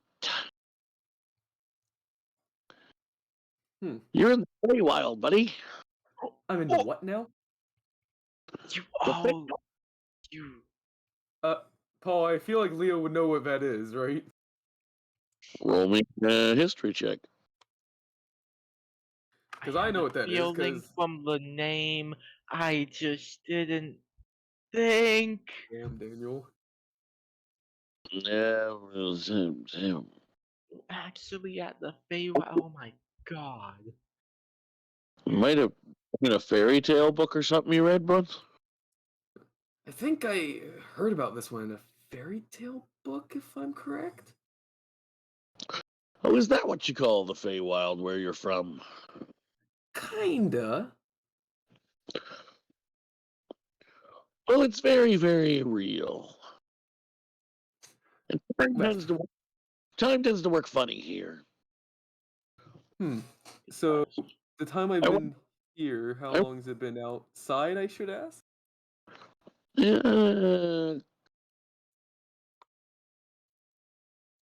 Let me try to pop in and back out. I'll be right back.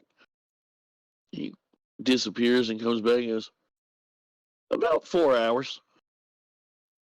Shit.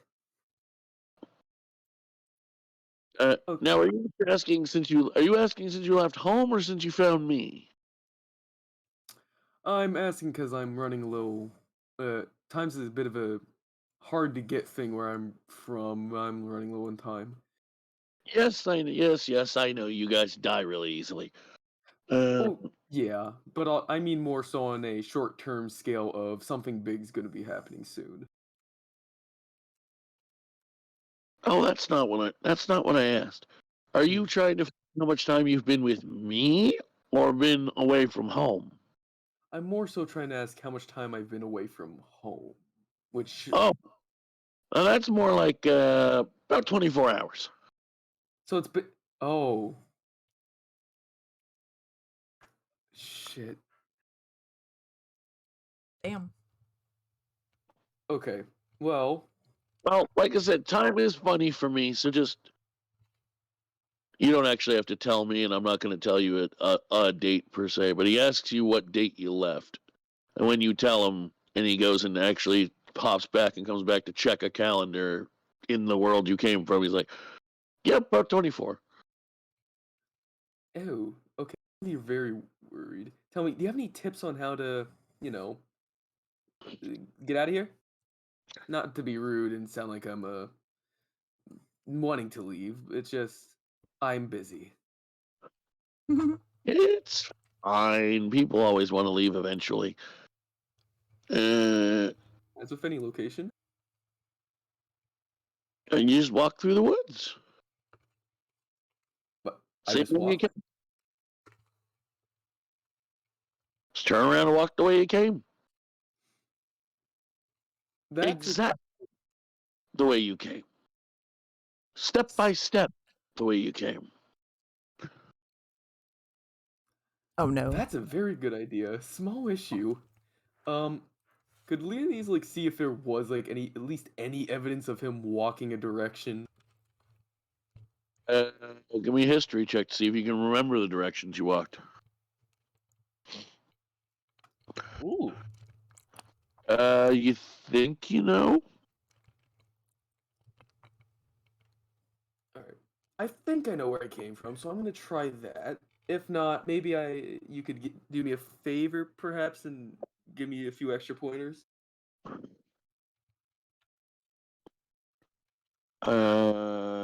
I could take you back. Oh, that would be more convenient, unless there's some sort of strings attached. New land, got to be cautious. You know what I mean? No. The first one's free-ish. Free-ish. Would you mind defining that ish?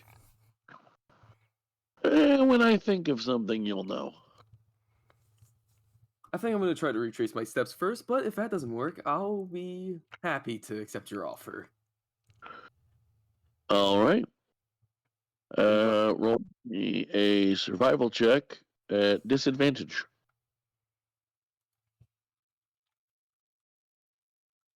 I'm gonna throw up. Oh. Yeah, he is. Oh no. Oh no, he did. You've easily walked for at least half a day. And you appear in front of Jimmy in exactly the same spot you left. This is a funny place, isn't it? It certainly is watching you try to navigate it. Yeah. Oh no. Maybe I'd like to hit you up on that favor you offered. You sure you don't want to walk 10 more feet and think it was an hour? Hmm.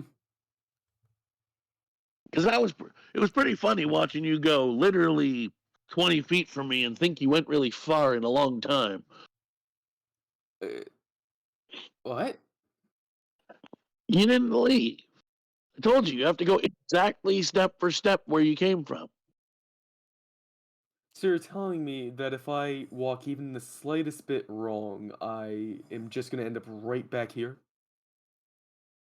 Yeah, precisely. Alright, let me try this again. Would I be able to try that again? Sure. At disadvantage again? Oh, yeah.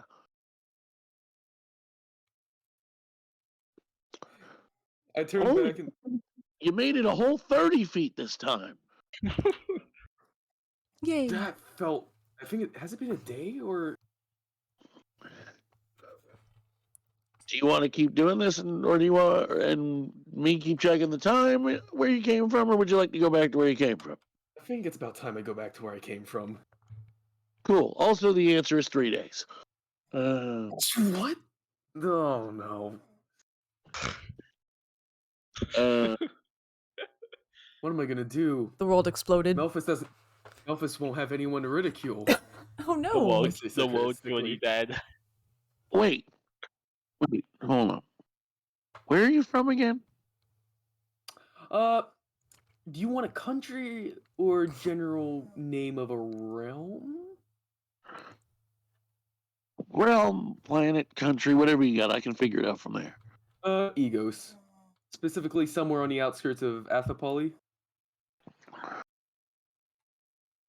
Never heard of either of those places. Okay, let me try a more general name. Mithrodoff? Or Mithrodoff? Paul, how bad did I butcher that name? Mirtoth? All three of them just Mirtoth. a lot of them. All three of them were shit. Yeah, I know. That's why I heard at least one person chuckle when he said he didn't know what you were talking about. It's because of the mis. Yeah, it's hard to discern it from reading. It's like, so, and you see him pull like a fucking Aladdin genie, Robin Williams, fucking like maps and shit with their soul, and you have no idea where he's getting stuff from. He just starts pulling maps up, and he's just flashcarding them at you. He's like, eventually you see the map that you posted earlier. Yeah, that one. Oh, a Thipoli in Egos on Mirtoth. No wonder I didn't know what the hell you were talking about. Oh, sorry, that might have been my dialect in the way. Sorry. They're not dialect. I thought I was about to have to send you to Mount Celestia in a different universe of gods. That would be interesting, but not what I'm into right now. I'm afraid to know what you're into after you walked 30 feet and thought it was important. I'd rather. I don't know you well enough to tell you about that. I'd say jokingly. Don't worry. I have my ways of knowing what I want to know. Noted. May I go back now? Kinky. Yeah, so we're in agreement on payment. Well, I'd like to know the payment first. You will as soon as I know what it is. Oh, Great. may we set a few ground rules on the payment? Sure. I make the rules, you follow them. May we reverse that? You want to try the woods again? No. Oh. Fine. All right. Well, what's your rules for this arrangement? I told you. I make the rules when I think of them, and you follow them when I tell them to you. Gods, I'm gonna be so screwed when I get back. All right, fine. I put my hand out. to shake. He shakes your hand and roll me a con save. He my is God. going to kill me. You're going to probably blow up. Oh, fuck. Sounds like my George Zane dream buddy. You take... Oh, fun. You take damage. You don't actually... You're going to long rest soon, so you don't really need to take this. I just want to see what it... You take 2 lightning damage as he shocks you with a hand buzzer. The hell was that? Got him. I haven't gotten that to work since I used it on Zeus in Mount Olympus. That was great. Well, you got your laugh and you got your deal. Yep. I'll be in touch. Yep. See you on the flip side. And as you say that and blink at the same time, you realize you're now talking to no one and you're standing in your front yard. What the fuck? So Zen, how many days has it been? Zen, you come back around from talking to someone, and you see Leonin's talking to himself in the front lawn. Leo, where the hell was he there before? Leo! How long has it been? What'd you say? Yeah, how Zen? long has it been? Yeah, that's a good question, yeah. It has been approximately 15 minutes. Okay, about a second. Leo, because Zen definitely would not have been looking for Leo this long. He would have gave up eventually. But no, 15 minutes. I just gave up on him. Oh, no, he 100% would have. Leo's not worth that much. Oh no! Oh, Zen, Wow. what'd you say? Huh? Zen, actually, wait. You're still, everyone's still getting ready? It's been like 3 days, hasn't it? What are you talking? You okay? Apparently, I don't know what happened, but I walked off, and also I'm in a forest, and some jester-looking thing is telling me I'm in the Feywild. Something I Zen haven't. looked at the crowd of people like, do we have like a psych? Leo, Jesus. You. God, this guy had to go into battle. I don't know. I walked somewhere. All of a sudden, I'm in a forest. Some jester thing who's called themselves Jerry said I was in the Feywild or something. Told me 3 days had passed, and now I'm back here talking to no one. Oh, Jim. Zen would look at you, and then he'd look back and like, you know distance, right? You're like 20 feet from. Are you okay? I want to don't put put your hand on his forehead. When you were describing that to him, in your head after you say he called himself Jerry, you hear, Jimmy, you son of a bitch! Jimmy, sorry. Why does Jimmy remind me of the Gingerbread Man? He does! The what?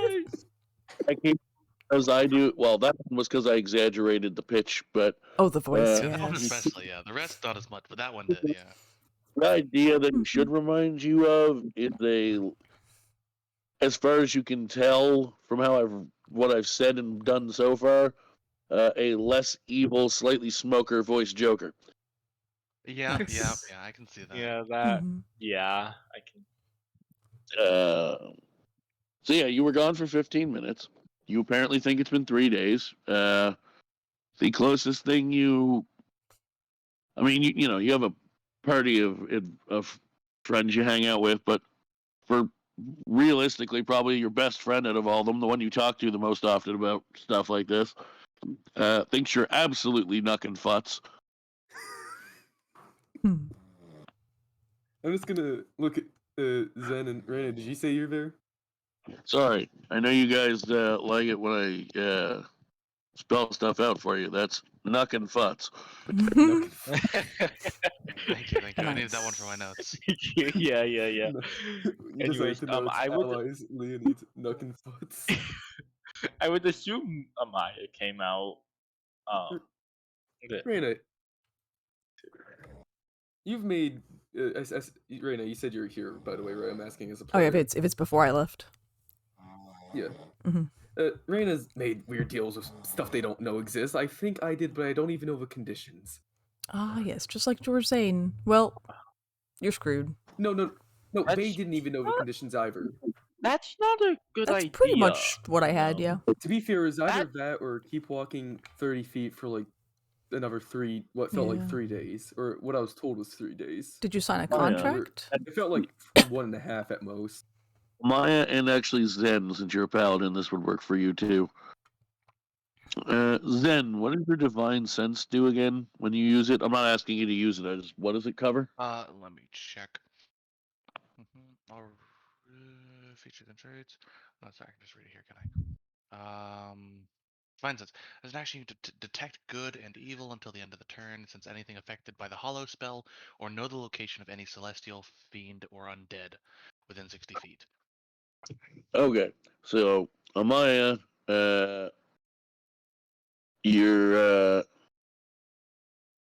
you said it. Your paladin thing. You said it shows if someone's affected by detect evil and good, or it essentially functions like it. It says you can detect good and evil. Okay. I was just curious what sections it covered. So yeah, you kind of inherited your stuff. So,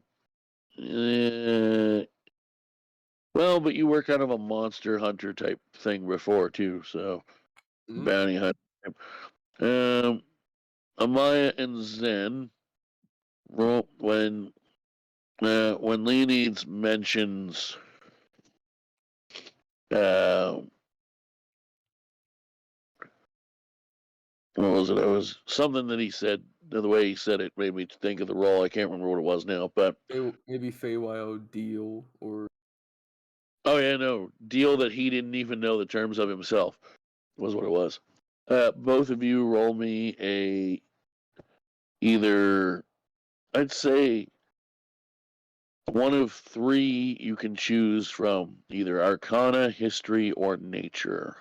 Ooh, history for me. I know when you roll, you can roll with advantage. Oh, and I You can would. Ooh, study Eric, so you have more experience with this stuff. 21. But Zen, you can also roll it. That one. That one. I know so much about this stuff. Zen, you're not sure exactly what he's talking about, but you've heard of the Feywild before. Amaya. I still think he's crazy. God. Sounds like he made a deal with a Fey. You. Particularly chaotic leaning one, since he didn't even know himself what he was going to make him agree to. He hasn't actually picked it. You just made a deal with a Fae. That. I mean, That's totally not gonna come back and bite you. I made one with the devil. There was a contract, but I didn't have time to read it, you know. So, which you should have. Hey, if devils and fiends are typically evil, that means with Fae, I'm probably good, right? That's Not probably exactly. So what you're saying is I'm fucked. No, wait. Did you give it your name? No, I told him my name was Jared. Okay. At least you were smart enough for that. No, he just didn't give me his real name, so I decided to just play along for the shits. Okay, well, Oh, this is actually something that happened. Like Leo isn't just losing his shit. I mean, 50-50. The Feywild exists, and I'm taking him at his word currently. Well, yeah. Oh shit. Jimmy himself told me that not to give real names or something. I don't know if he would tell you not to, but He did. He said he wouldn't, right? Okay. Yeah. He himself didn't want to give me his name either, so he called himself Jimmy, and so I called myself Jared. Good thing you didn't give him your name.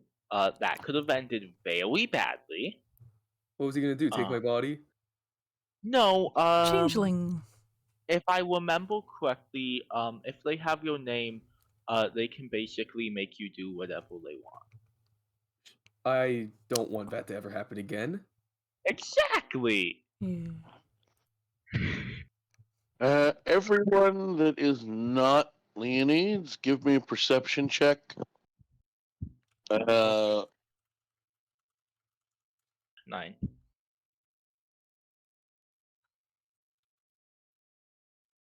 Ooh. Nat That 20s. makes up for your nat 1. Yeah, no, trade off. Zen.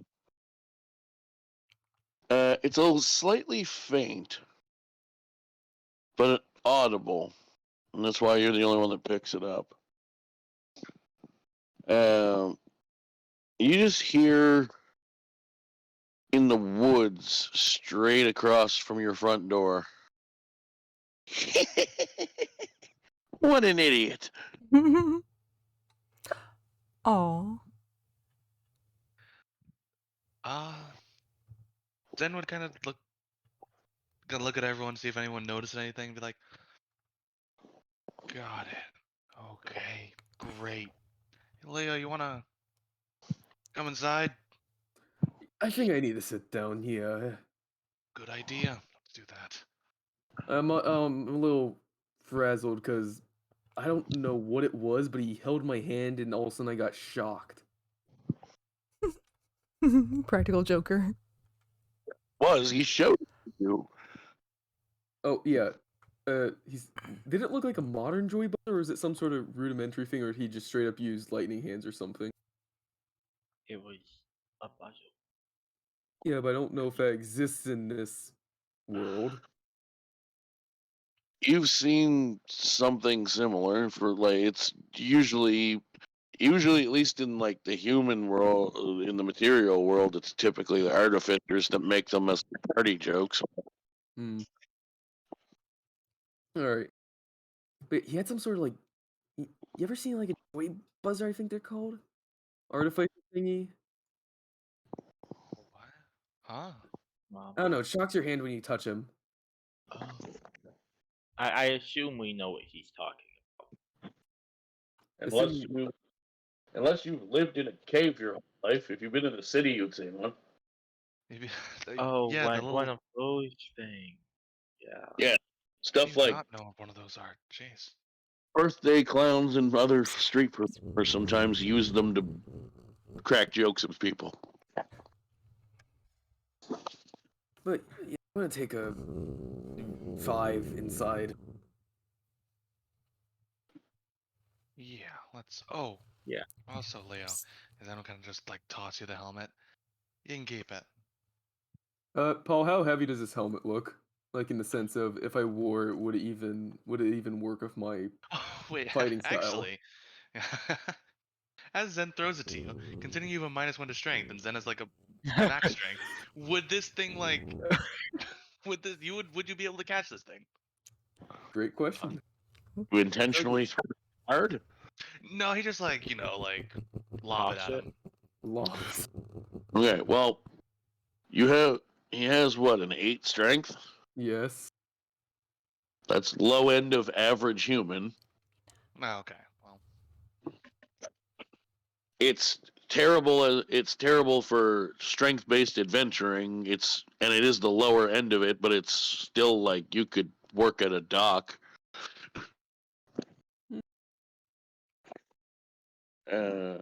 Yeah, no, you're fine unless you're beating it at him like throwing a football. okay, well he wouldn't do that, but it's a tempting idea. It is tempting. Yeah. So when you decide, Leonines, where do you go? Huh? When I go inside, someone mentioned a couch. I guess I might as well lay on that for a bit, assuming no one else is on it. Cool. What are we gonna do with this?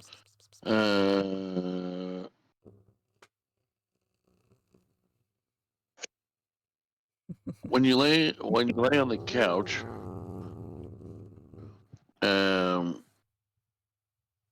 after about 30 seconds, you just hear it gets stifled by a pillow or a couch cushion. Roll me a dexterity save. This is a godless world that's against me. 15. You are caught in a bear hug from arms underneath the cushions. Everyone outside the house just hears a "Wah!" What? You are not held for long. You are held for about 5 seconds, and then are let go to fall to, I assume, go flying off the couch. Yeah. At which point the slightly already revealed because of the grapple, but similar effect to anyone who's seen the clip from Big Bang Theory when Sheldon comes up from the couch and scares the shit out of everyone. Oh yeah. And keeping with that theme, Jimmy appears to be the one that was in the couch cushions and goes, "Bazinga, motherfucker!" The fuck is a bazinga? Oh my god. I assume everybody went inside after hearing the scream. Amaya definitely did. I would. He's fine. Before Jimmy fucks off, could I just quickly ask, have you come up with terms yet? Oh, terms for what? Okay, have a good day. Oh, that. Yes, I have terms for that. We'll discuss those in private. Shit. Alright, Oh. see you later. Wait. See him bear hug, then a fake clown appears. A what? I said, just to be clear, why he said in private, all of you who went in the house with him, and presumably because you think he's half of you think he's nutty, are keeping an eye on him, see him lay on the couch for about 10 minutes. He looks like he's about to fall asleep and have a nap. And then you all hear a stifled by couch cushion pillow laugh. See arms come up and bear hug him for 5 seconds, and then a fake clown pops out of the couch and says, "Bazinga, motherfucker."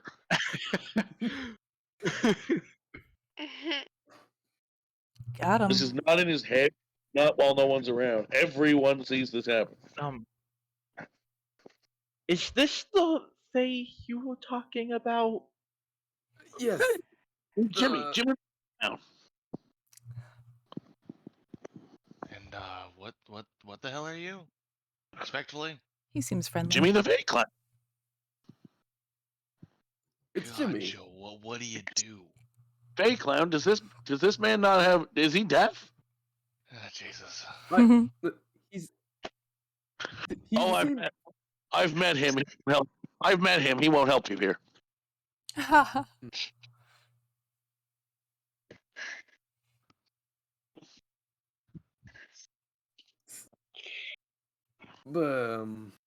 What's your purpose here? And if you say fake clown again, I'm going to hit something. I'm a clown who performs usually in the Feywild. Zen would very much just draw his sword and just look at him. I wouldn't try that if I were you. That will end badly. That For would no. probably end badly. You really shouldn't. Yes, a lot of people say that, don't they? Zen would just keep staring at him. Wouldn't do anything, just stare at him. He looks at you, Amaya, and he chuckled and just sort of. You seem to strike me as the knowledgeable one about people like me. Somewhat. Do you know? Are you familiar with the term archfey? I mean, me as a player, I'm told of it, but would Amaya want me to roll something about it? Earlier roll, you would. Say that again? Based on your roll earlier, you would. Okay. Yes. Yeah, that's me. I'm one of those. He shouldn't fight. Okay, yeah, you really should not fight him. Yeah, people have said that before. I really don't want to have to kill him to where he can't come back. He seems like a dude. He's got a nice haircut. Very stoic and professional looking.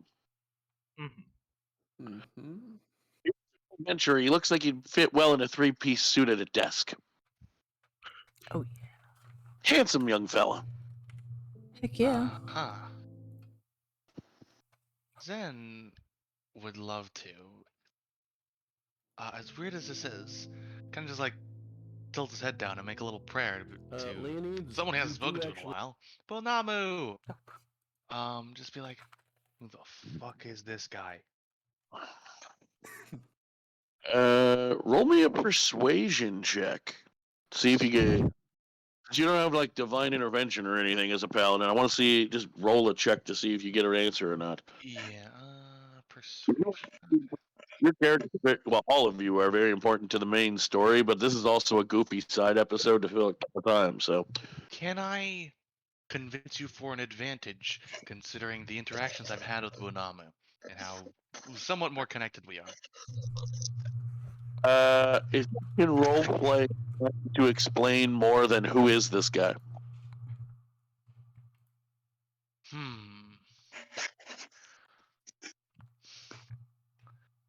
Because right now, if he answers you, it's going to be what guy?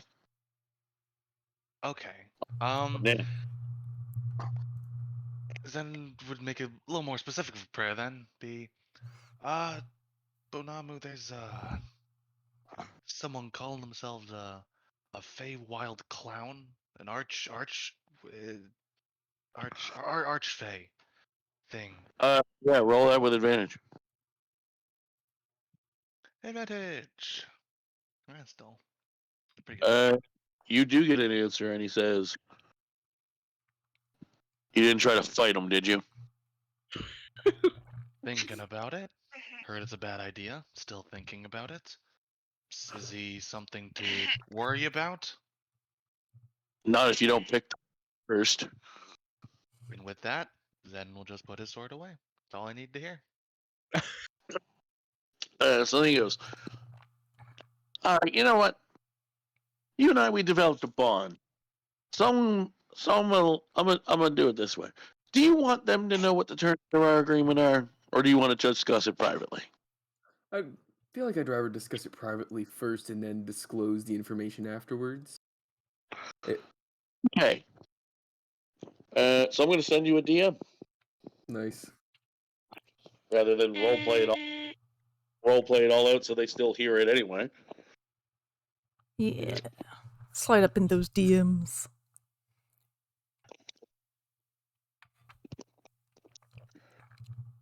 I normally would probably this late in a campaign not send you this message if the campaign wasn't this late level wise, but also close to ending.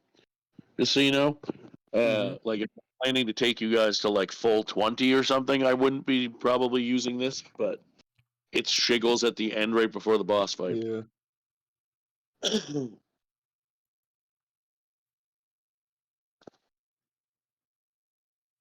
Besides, the less context there is, the more funny it is, right?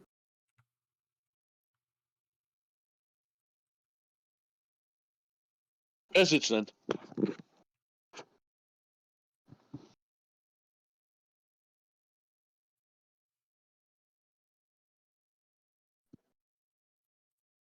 It's going to be extra confusing for you because of the way I worded it.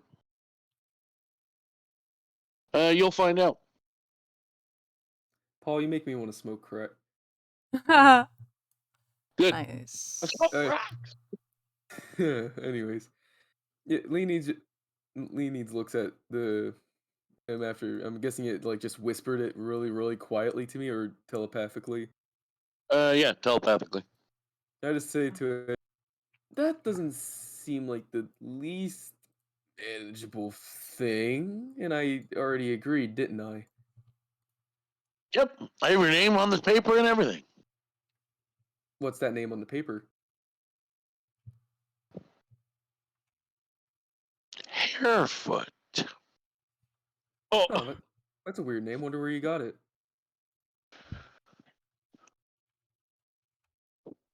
from Joe. Who's Joe? Joe Mama. I do it. Oh no. Why? You for the classics. I like you.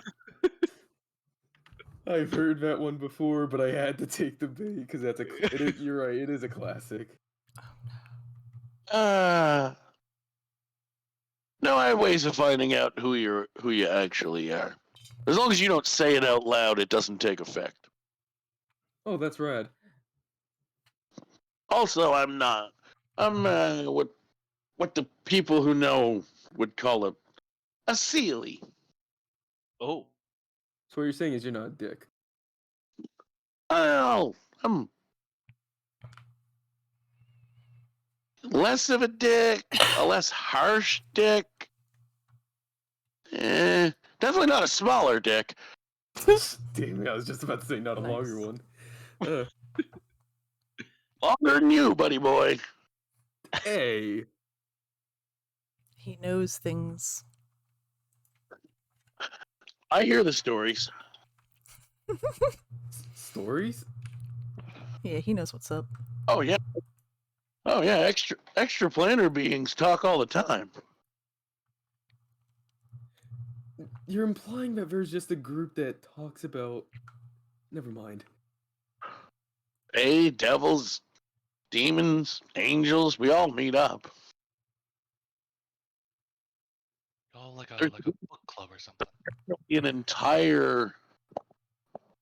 There's literally an entire demi-plane that's just one bar for that purpose. Well,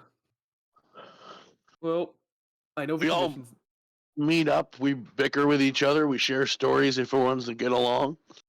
But the bickering never goes beyond verbal, because if it does, someone will get nuked. Nuked? don't think. Graded. Erased from existence.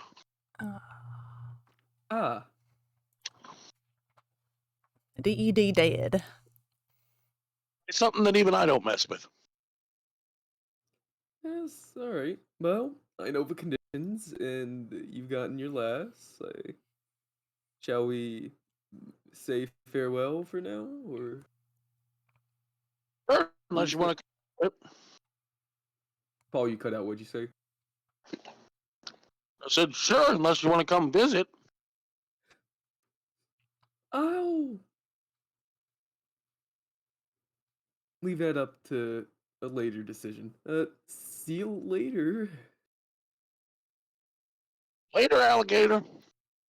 After a while, crocodile. And he's gone.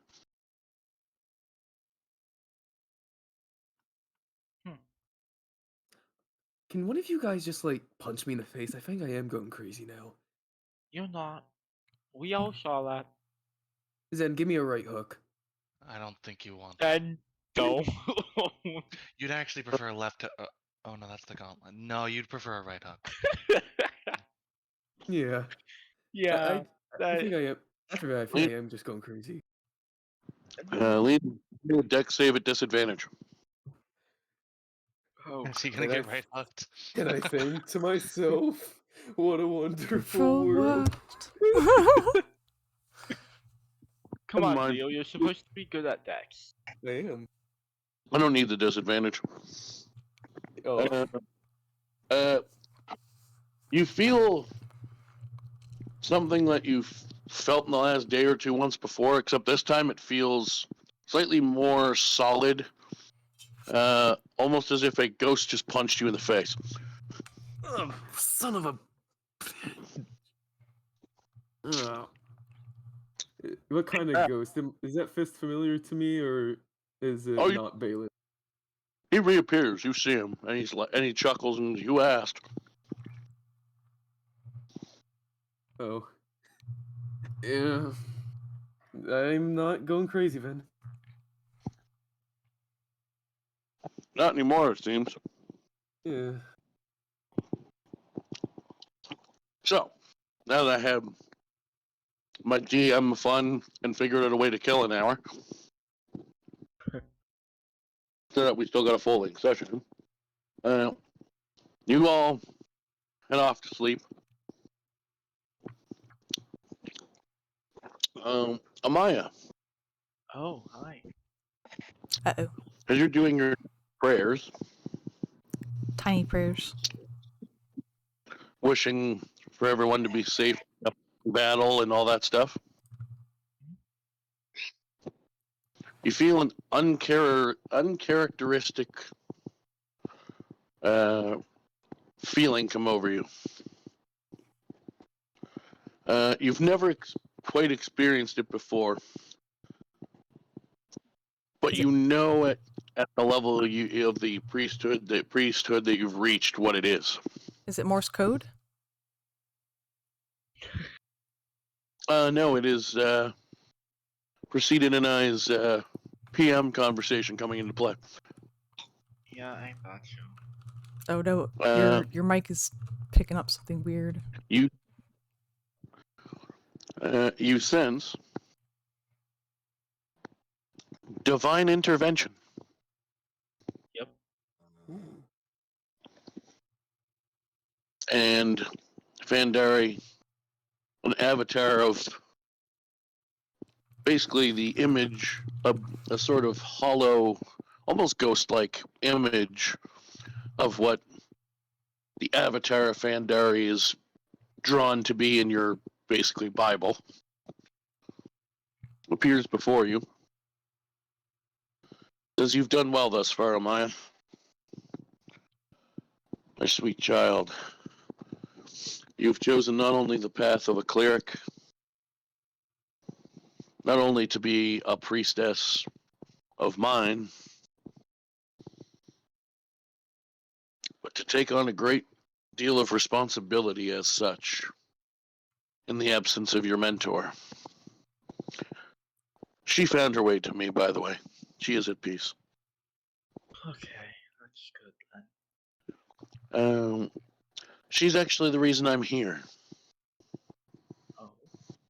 I mean, our connection has obviously gotten stronger as you have progressed.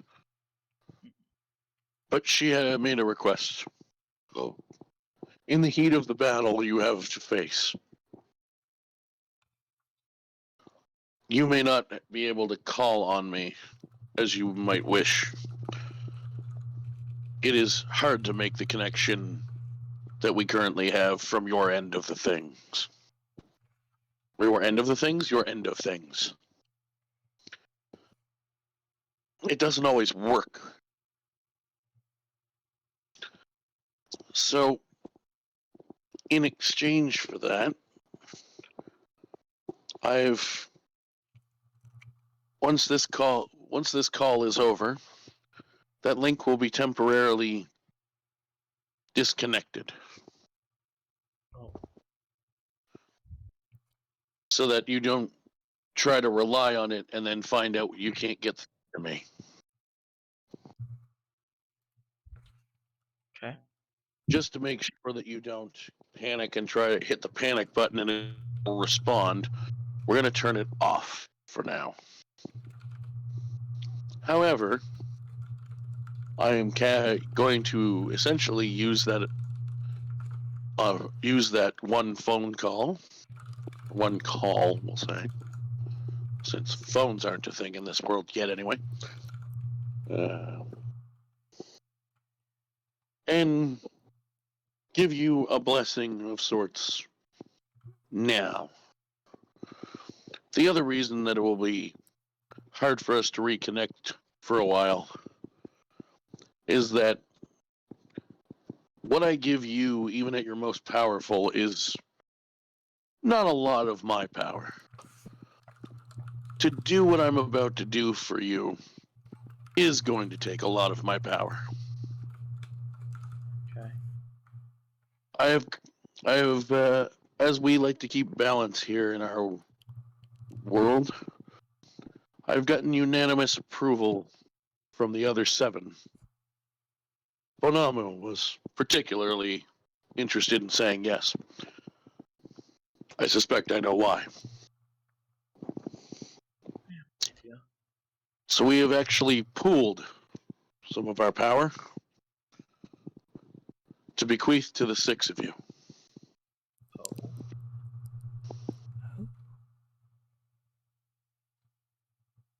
It won't stop you from using the power I already provide you, but it will limit our connection, as I said. But I feel guaranteeing some help from me and the others is better than trying and failing to reach me in the moment. I guess. Do you accept these gifts? Yeah, I will. Very well. And she leans forward, and the avatar gives you a kiss on the forehead and dissipates. And you finish your prayers and go to sleep. And two things happen while you're asleep. As a result of the gods realizing they need to maintain balance in the coming battle, you all level to 13. Oh, Yes. Nice. Hell yeah. Woohoo!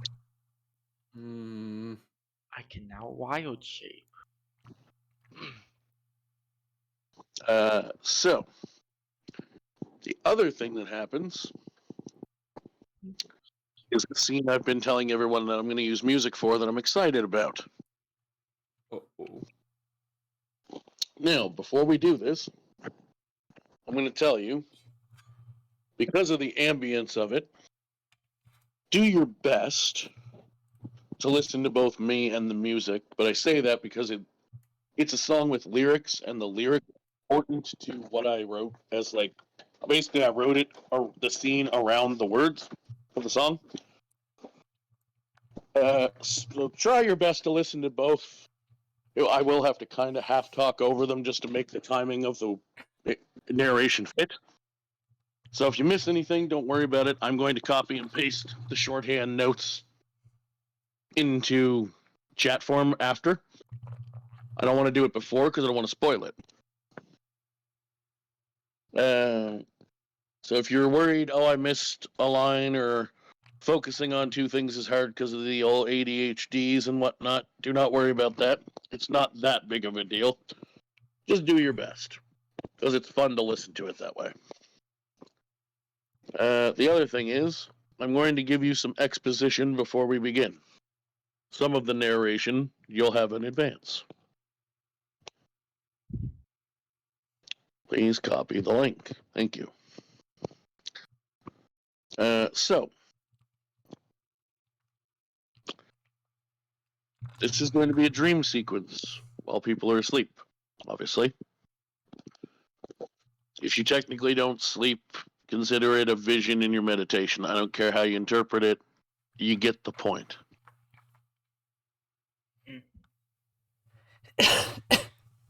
You all are going to have the exact same dream vision sequence,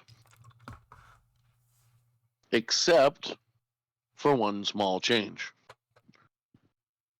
In each of these, there are going to be two figures.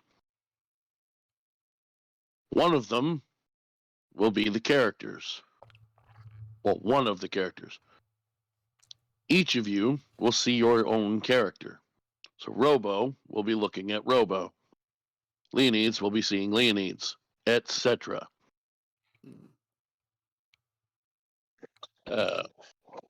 Little pre-exposition. Also further exposition. This will look very similar in description to the preamble waiting room area when some of you died that I described before. It's just a white, empty void. Ooh. And I was planning to read this next thing as over top of the word, but it's expositional enough that saying it beforehand makes more sense. And I kind of already said it. So you each see an image of yourselves. And let me be clear when I say that. You are looking through your own, like a first-person perspective, into this void. You are seeing another you. This isn't just me saying, Like the players see whatever. You are dreaming this or visioning this. You are looking at a different you. It is going to be face to face with a silhouetted figure that's featureless. It's humanoid shaped, but it seems to be featureless otherwise.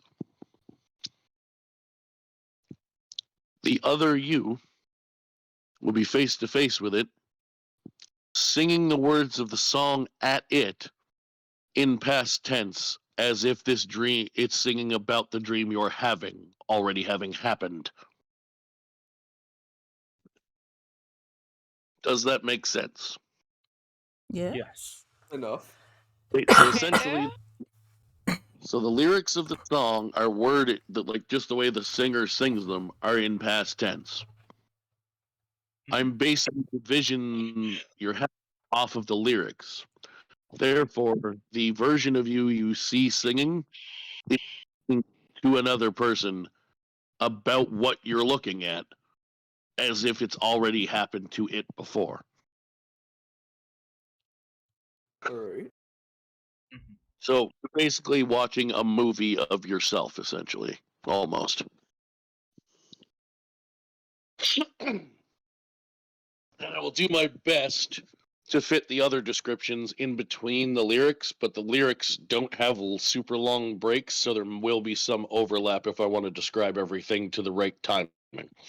But and then again, don't worry about missing a thing because I'm going to post the written notes and everything together when I'm done.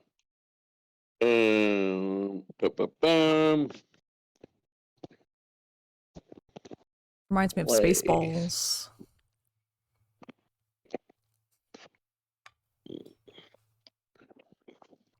And I should probably. I'm going to pause that for a quick second just to make sure I turn my own volume on the music up so I can actually hear what part of the song I'm on.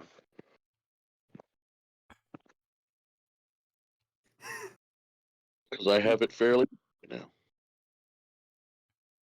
And since you guys are all going to be silent for this part, I can need it to be quieter than you.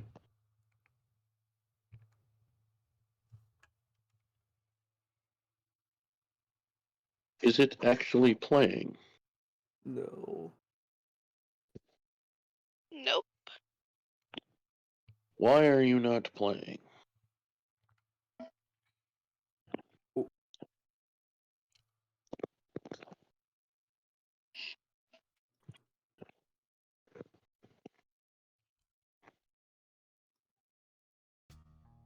Oh. Now it is. Yay, music. Yay.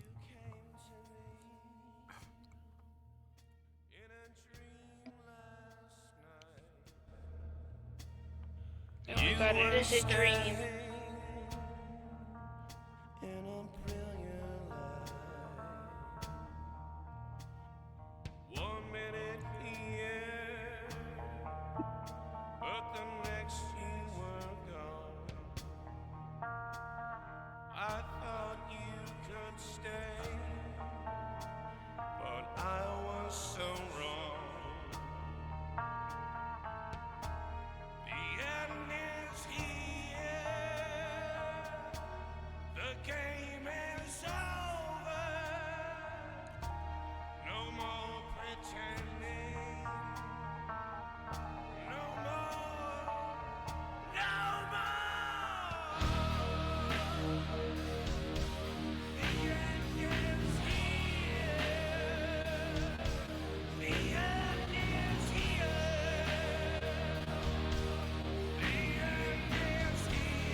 What?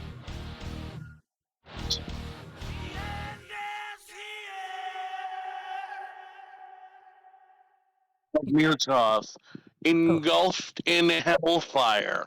You cut out most of the part. That's really obnoxious. I heard Hellfire. That's what I get for trying.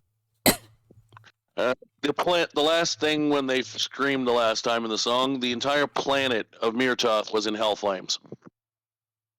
Oh no. Oh. You all had this same dream, just with yourselves replacing the singing form. And as you all shoot up awake at the same moment, we'll pick up from there next week. Okay. What Now, does it Paul, so mean? talk about with that new level, what you want me to do with that, and how you Oh, might want dear. me to rework some stuff. Just take the level. Take the level for now. Okay. Yeah, you don't have to up it out for a different one. Just the new one should be that. All right. So just get the new one in, right? You're not skipping it. Oh yeah. You're putting it in as Warlock of the Archfey. Yep. Oh, wow. Hey, Paul. Also written out. That's the shorthand version of what I just read off. End is near. End is near. Wasn't that a WWE song? Because I looked it up on Spotify after you played it. Yes, it was. It's one of my favorite WWE wrote it themselves wrestler pay-per-view songs that they used several times. Hey, Paul, I was going to say the official campaigns that you can buy, do they have a lot of story-driven stuff like your world, or is it all player, meaning you come up as you wish? But these stories or adventures, are they pretty story-driven? I mean, generally speaking, yes, but I mean, depends. Are you talking about like a campaign book, or are you talking about buying like the Yeah. Yawning? Well, like they sell a bunch of ventures because if I do DMing, it'll be new. I'm not gonna. I mean, I could sit in time and make up an elaborate story, and of course, but I kind of want to use an official one to just kind of get a great idea because obviously you're way more experienced, right? So it's not gonna I'm happen. glad I'm fully into thinking so. So, but what about characters that are in these official campaigns? Are they something people have to play, or do they allowed to make their own characters? Like No, their you own make your own stories? character. You make your own characters. Oh, okay. Because I like how you fit in our backstories into your world, but like an official campaign or one shot adventure, I don't know how you would do that because it already has a set story for you. It has the set. All the book is all of one of those official adventure books is it's written out in more detail because they're set in existing D&D worlds with a bunch of lore and stuff. But all they really are in terms of laying out a campaign is the one-page sentence and theme paragraphs that I did of like, okay, so Zanjar is the bad guy. Oh, I decided halfway through the campaign Zanjar is the noble. Okay, so now he's called Zanjar the Noble. He wants to do this thing by this time using this item, but he's having trouble doing it because of the adventurers and or other background. That is basically what those 300-page books accomplish. They just have a lot of extra lore and suggestions for what level to do things at and what not, instead of writing it all by hand. All they really are is a storyboard, basically. You put in whatever the hell you want. Oh, okay, that's cool. Like you could hit you if I was running you through Curse of Strahd, instead of having to run one of the adventures it suggests to get you guys into Barovia, which is the name of the area you go to, I could just say Shadow's backstory is using the characters you're already playing now, for example. Zen has DID, or MPD as it used to be called, before they changed the title in medical journals. And I have the idea that by the end of the campaign, it'll be revealed Damien is not just an alter ego, but is actually like used his alter selfness to take him over at times as like an actual possession.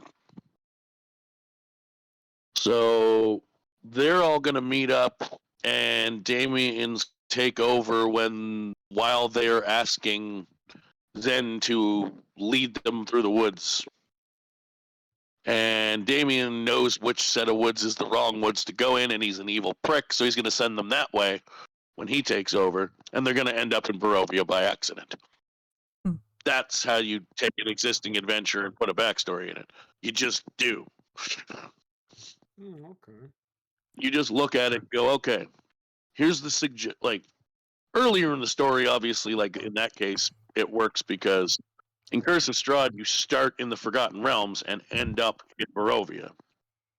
And it's similar to the Feywild thing I did tonight, where it's like you go through basically magic woods and end up in a different place through one of 4 or 5 suggested things in the book. You don't have to use the 4 or 5 suggested things in the book. If you have a character with a backstory like Damien, where you're like, Damien's an evil prick and would just mess with anybody he meets for fun and take them the wrong way when they ask him to guide them through the woods. That fits getting him to the same location, then do that instead. All the book really is a beginning, a middle, and an end, and then you fill everything in the middle in. Now, they give you enough to fill it in without doing any custom work at all, if you don't want to. But they say right in all those books, take as much or little of this as you want, and change it however you want. Oh, that's cool. So another good example would be like Rime of the Frost Maiden that I'm about running for my brothers on Mondays. I just started it. I could easily, if I wanted to, change the names of towns and stuff, place that in the same mountain range that you guys are going to fight the big boss of your campaign in, and change it from Forgotten Realms to my world, just by changing the town names. Now, in my case, because of the way I built my gods, it would be harder to convert because one of the main antagonists in that thing is a lesser god, and I don't really have lesser gods in my world, at least not yet. So it'd be harder to that with no lesser idols to work with. But if I built a lesser idol, I could easily replace the town names and just say it's in our world. It's nothing. It's nothing to take a pre-written adventure and go, I like the story, but I don't usually like. And there are a lot of people that do this. They're like, I like the stories they write it in the D&D pre-writtens. They write good stories, but I like to homebrew my world, so I don't want to use their Forgotten Realms setting that everyone else uses. So I'll change the names and adapt the story to happen in my world instead. Pretty cool. Now, one question, Paul. What's up? Approximately how long into the campaign to decide, yep, Leonin is the one I need to kick in the face? No. Huh. From the beginning. I never did decide that. It's just like an instinct. Well, no, I did it. I think with comedy first when we were in the earlier sessions, and you said you wanted to play a drunk, so I'm like, all right, well, he's gonna do something stupid because he's drunk. And then everybody laughed at it, including you. So I'm like, okay, he didn't get mad at me for making him look silly, so that's good. He's a team player. We're telling a funny, at the moment, funny story. It'll be more serious, but we're telling a funny thing right now. So he's playing along with that. And then I did the first traumatic thing to you, and you reacted like a good player should. And I went, okay, took that well. And then I'm like, this backstory that he gave me is detailed enough that it could just go pretty much straight and narrow the way it was written. But if I do that, then he's never going to have any surprises. I mean, yeah, you'll get the group surprises, like, oh, there's a dragon, but your story won't have any twists and turns if I do exactly what you sent me. So how can I change it? And then the more I changed it, I was like, all right, well, I made this thing that was pretty awful happen to him. But we're not at the part where he gets redemption for it yet, so I guess it's going to have to get more awful.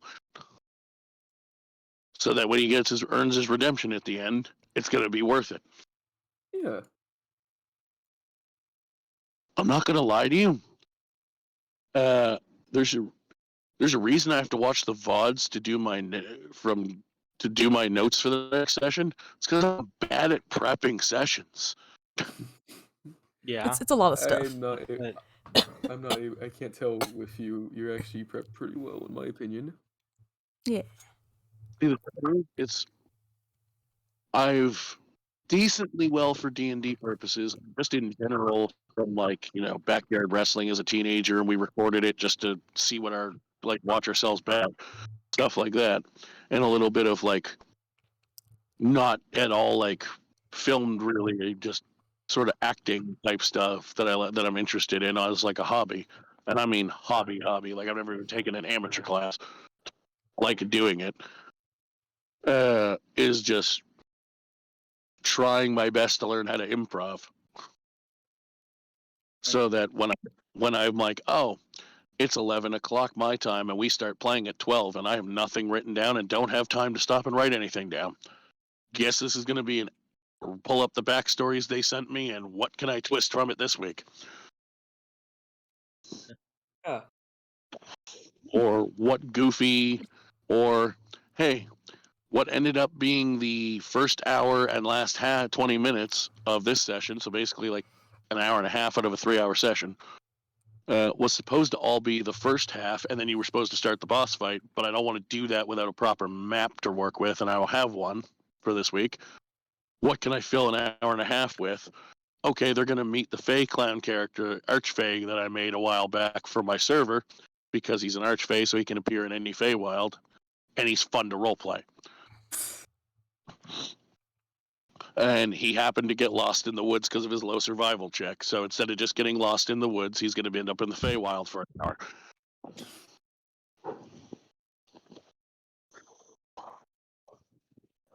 I like it. And shit like that is literally how a session like that goes. I'm like, oh yeah, I didn't get all the stuff done that I need to, either prep-wise or in this case physically. I didn't move my computer because we didn't have a chance to do it. So I'm like, okay, so I don't have the computer I need to do the big fight because I want to do a map for that so that spells work right and everything, because it's the end fight, so it's got to be good. And I don't trust that big of a fight. I don't trust doing with Theater of the Mind. I don't even mind doing smaller boss fights with it, but I'm not doing the end boss fight without a map for online. So I'm not going to do that. But this what was supposed to be the first half of tonight's session can still work because it's all roleplay stuff and dream sequences and stuff. I could fit that in during this session still, and it won't affect the outcome. But I need to fill another half a session because I don't want to stop a session an hour and a half in when we play once a week for 3 hours. I want to get the 3 hours in. Let's see what happens. I'll let them do. I'll leave them. I just left you guys some roleplay time, and you went, I want to go for a walk in the woods. All right, roll me a survival check. I said I wanted to go help those people, and you told me to roll a survival check. No, you said I want to go check and see if these guys need any help. Yeah. And then I want to keep walking around. Oh. So then you walked in in case the I said something woods. I didn't say what I thought I said, man. Okay. Sorry, you said you wanted to check on those people. I said you did that, and while you were doing it, the patch of woods right in front of your house, you had a gut feeling that something was there. You weren't sure if it was a sight, Oh, a yeah, sound, that's right. but Oh. something to you, and do you want to listen to your gut or not? And you went, yes. I went, okay, roll a survival check, and then you got lost. So that was still all you, because I didn't say, oh, you have to follow it. I went, do you want to follow it? You can say no, I know, Like, but what I'm when trying you to say is I must have a horrible memory, or I wasn't paying attention because I thought you said your party is over there. Do you want to go like regroup with them? And I said yes. So I guess I'm just insane. You definitely hold on I definitely heard wrong. because I remember Paul asking that. God damn it, Mandela. I said, yeah, I said he said you see here, you're not even sure what sense is tingling other than like a gut intuition type feeling, but something is telling you there's something odd going on straight ahead of your house. And you went, I would like to investigate that. And I went, okay, survival check because you're going into the woods. And you rolled so you got lost. I was wondering what the survival check was about. Yeah, fuck you, Mandela. What is going on with my brain? And while pulling half a sessions that I wasn't expecting to out of my arse, I went, he's lost in the woods now. Do I just want him to get lost and have like a, minor like fighter encounter with like, he's a high level character, but he's by himself. So do I want to have him fight like 2 or 3 wolves that he can, they might hit him for like 20 hit points, but he's got 100 hit points and they have 10. Or do I want to do something else? And I'm like, I was flipping through images just because I have tons of D&D saved images. I'm like, he's going to meet Jimmy the Fey Clown. Yippee.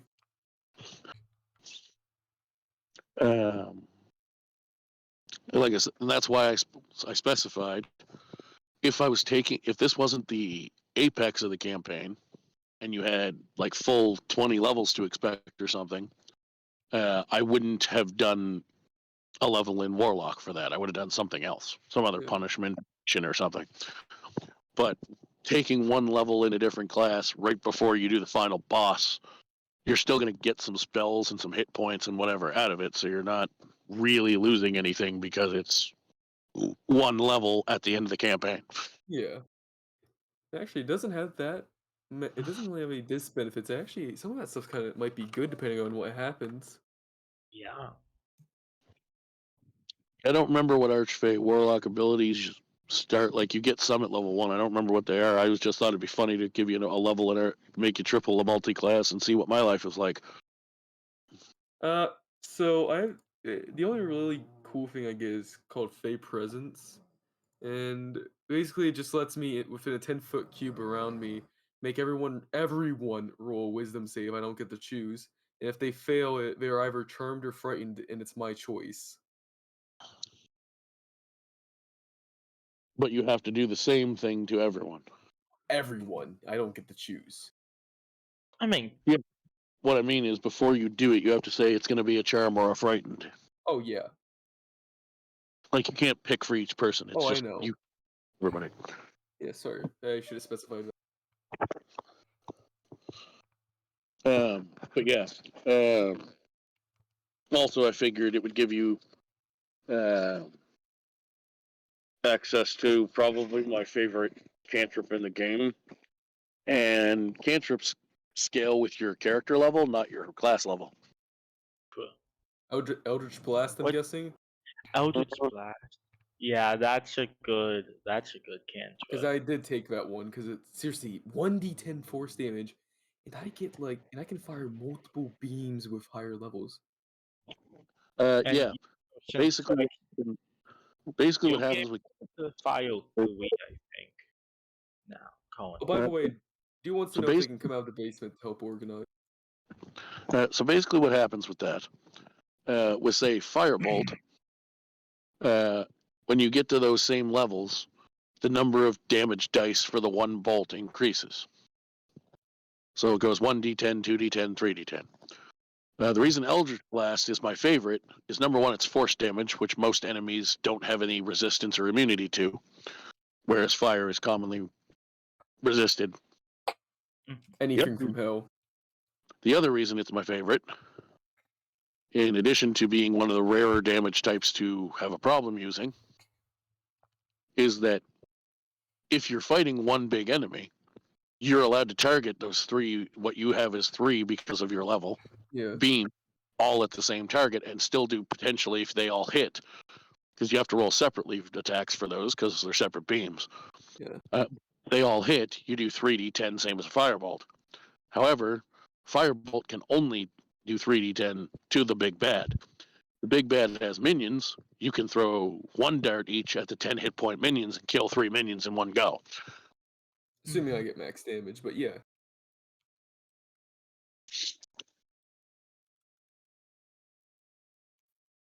Or you can throw 2 at one guy and 1 at another. It's very versatile, but in the end is still the same overall damage. Yeah. Now, what I want to ask about is, since these aren't bard spells that I do want to take that require material cost, do you want me to play that like still bard, or am I gonna have to find an arcane focus?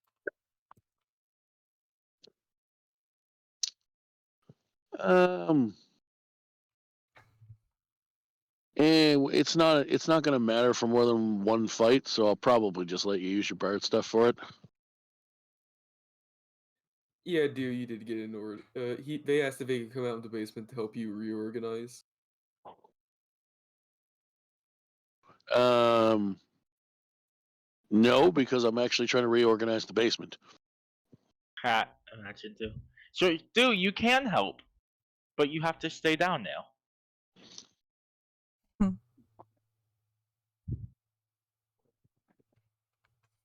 Perfect.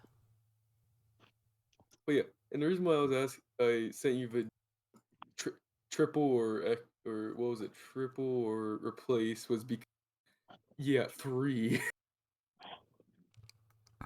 Yeah. Gulag is that. Gulag. I believe once you get to level 16 overall, you can file full beams, right? Yeah. So, The level 9. Imagine the level 9 character who has a level in each class be like. yeah, Absurd is the famous example. Somebody made a YouTube video about it. Oh.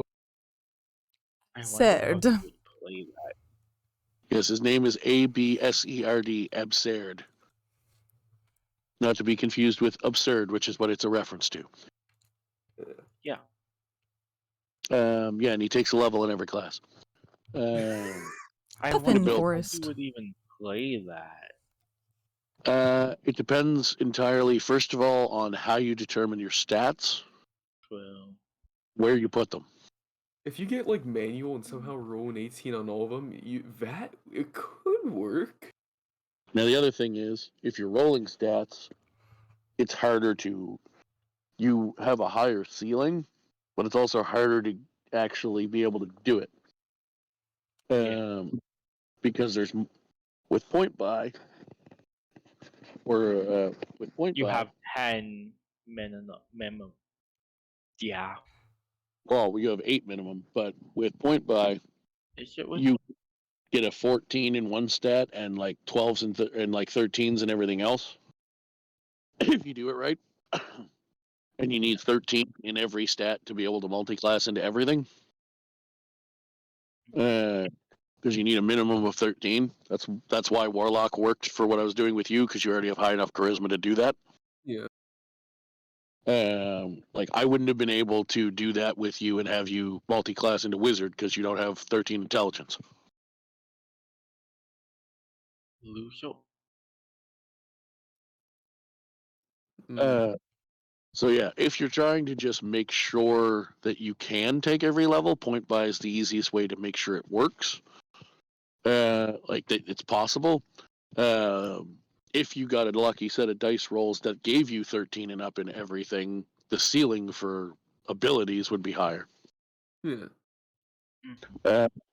Generally, people who do that who try to do something like that will use point buy to start, because you start a little bit lower, but it guarantees that you have better results in terms of now I can do the thing. Yeah. Specifically, the best way to do that is to take standard non-variant human, because you get +1 to all 6 stats. Yeah. Like me. Because if you point, well, actually, I can pull up the app that me and Mina like to use that isn't Beyond, and I can do a quick character and tell you exactly how you do it. So, human.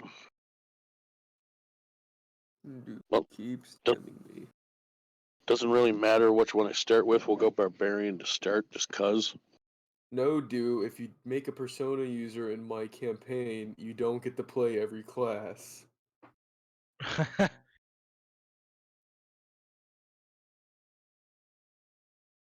Do it, do it. Do it. Do it. Do. I will kill you myself. Do the do. So yeah, basically, for this example that I used in the little app I have, I chose Barbarian to start. I mean, you're going to take every level eventually anyway. But since he's probably going to be more melee focused because I'm starting him Barbarian and splitting the class levels, it's harder to get better spells. With Point Buy, I was able to give him, before racial bonuses, 3 13s and 3 12s, which with all the plus ones will give him 3 14s and 3 13s. And that gives him enough that he can multi-class in anything he wants.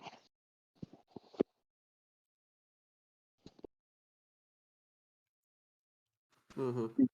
And in this example case, since I started him as Barbarian, and it would likely make him melee focused if I continued to build him for real, I gave him the 14s in Strength, Dexterity, and Constitution. Hey Paul, pick your poison, belt or shotgun?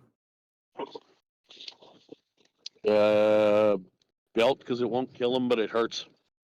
Yeah, go down to the basement and go beat the living crap out of Duke because they're threatening to do a one-shot playing as absurd. Nice. And I'm not dealing with that. Why Because not? I know you're gonna do it to me. I know they are.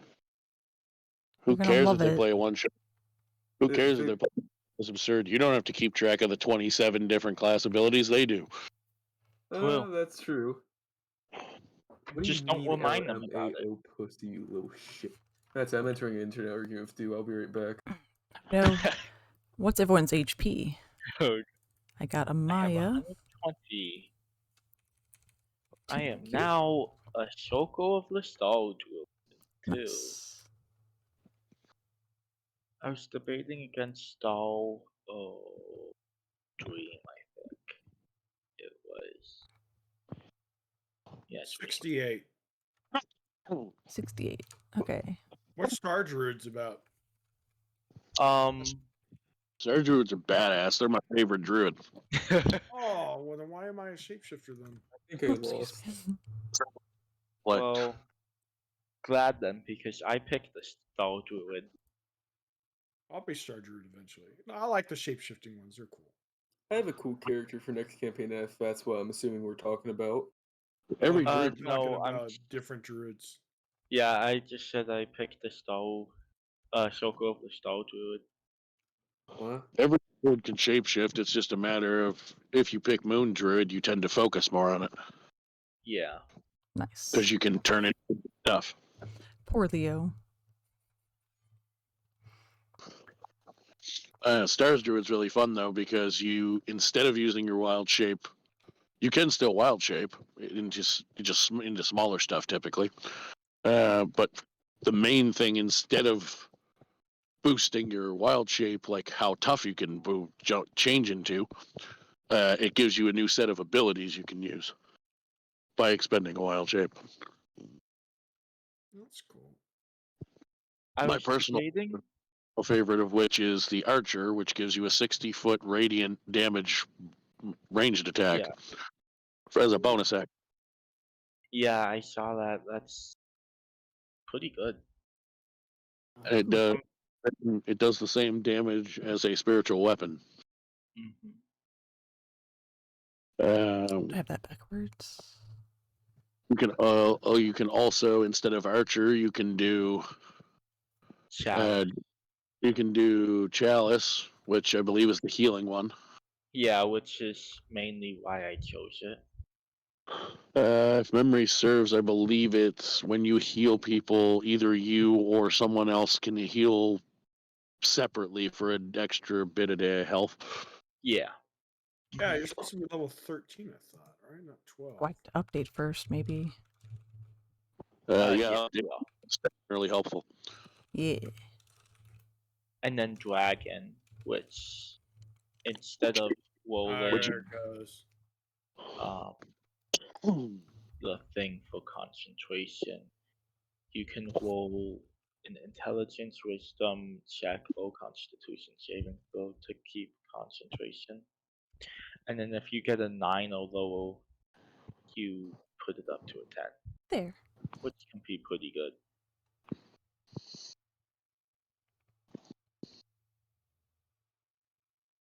You know, so Stars Druids are dope. I love Stars Druids. Also, you get Guiding Bolt as a free spell, which isn't on your spell list normally.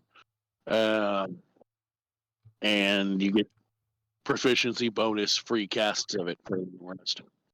Oh, so they're a caster then. That's cool. Oh yeah, I remember I had guiding bolt on Cleric, but I don't anymore. The Stars Druid thing is that you get Guiding Bolt as a free spell.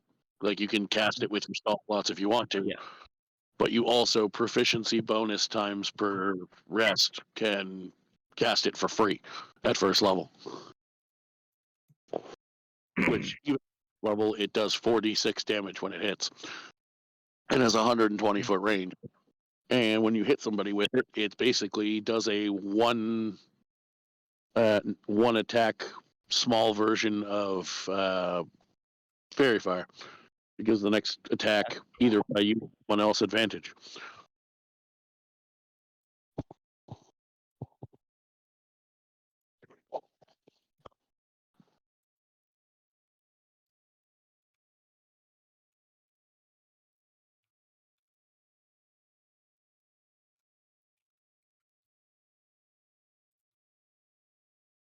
So,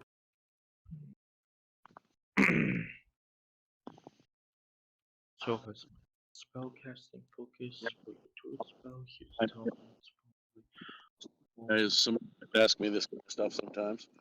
Off the top of my head, purely for favorites, I'm not saying they're better or worse than anything else, but probably if I had to pick a favorite from each class and subclass, like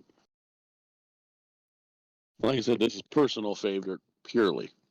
Be toss up, probably like if I did a vote, probably like 51 to 49 Zealot Barbarian with 49 second place being Totem Barbarian.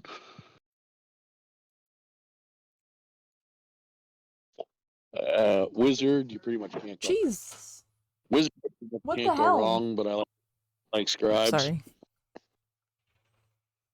Scribes Wizards are dope because they can change any. Oh yeah, I like the scribe wizards. My husband just barged in and scared the crap out of me. Wizards thrive on taking damage spells and taking every damage type possible at every level possible.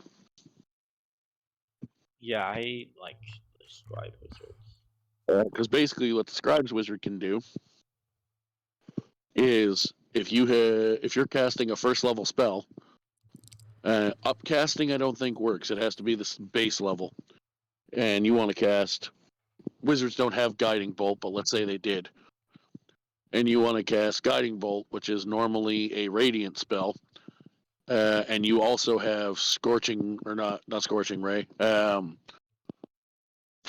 Chromatic Orb, which lets you do fire damage. You can throw a Guiding Bolt for 46 damage and change it to fire. Oh wow. At will. Every time you cast a spell, there is no limit on it.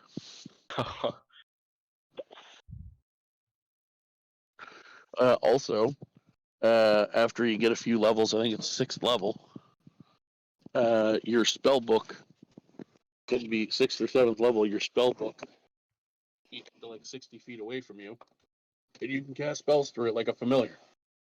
Oh wow. Ooh, Then cool. there was something else I'm forgetting.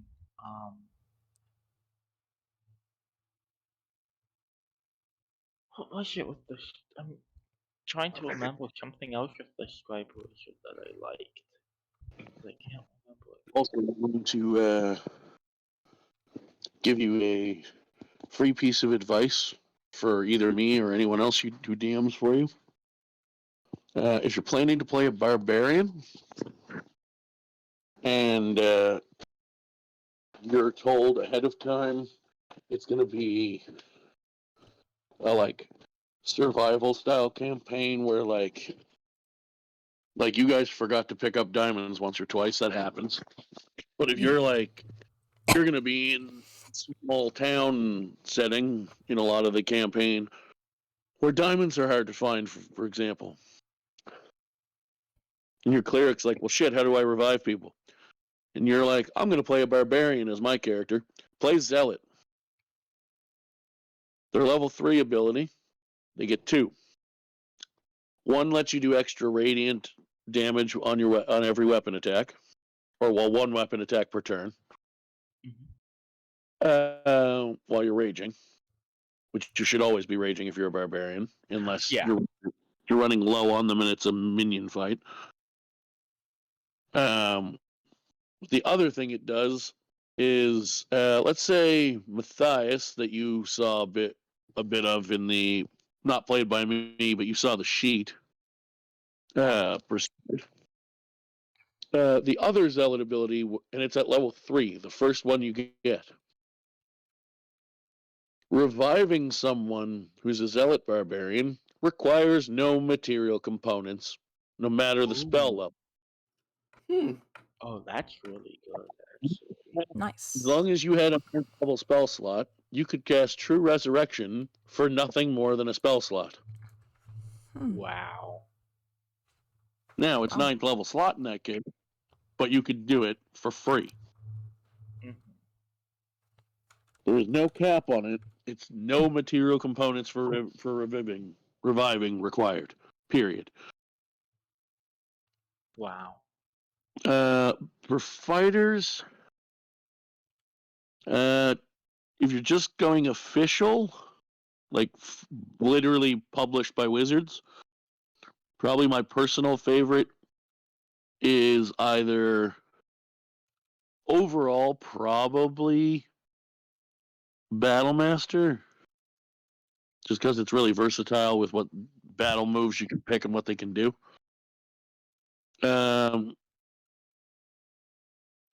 If you're including critical role content like I do with you guys, Gunslinger, because it's just fun to fucking shoot people.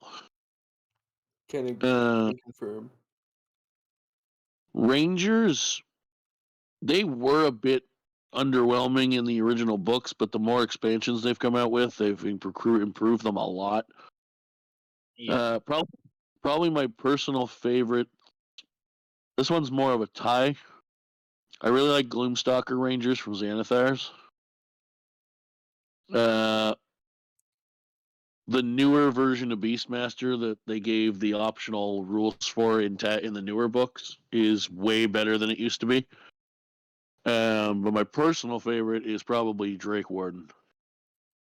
Because if you actually play to a high level campaign, around level 7 or 8, your Drake gets big enough that you can ride it.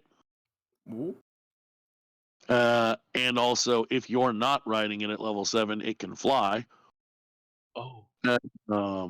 And at, I think it's level 14, the last subclass ability, it gets big enough and strong enough it can fly while you're riding it.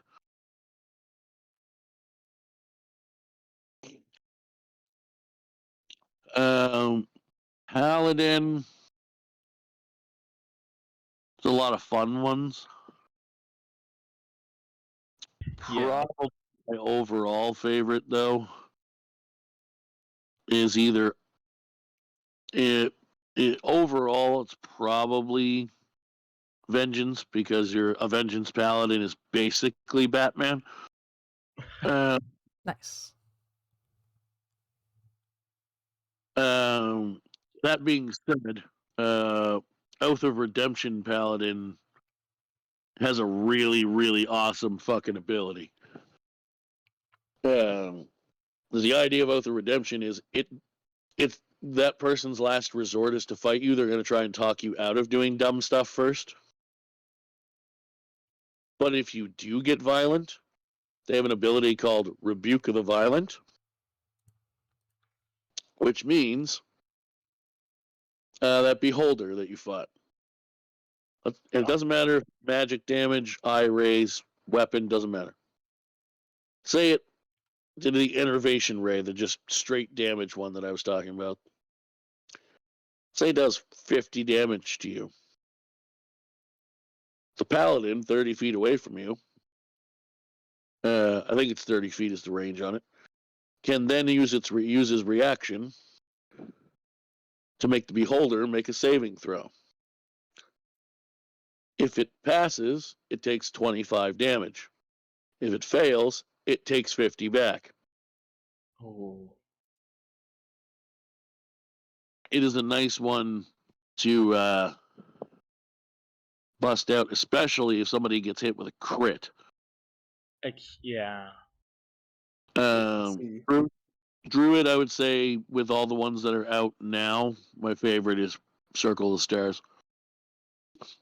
Although I do enjoy a good Moon Druid now and then too. Let's see. Rogue. I'm always big on Swashbuckler. I fucking love Swashbuckler. Me too. Cool.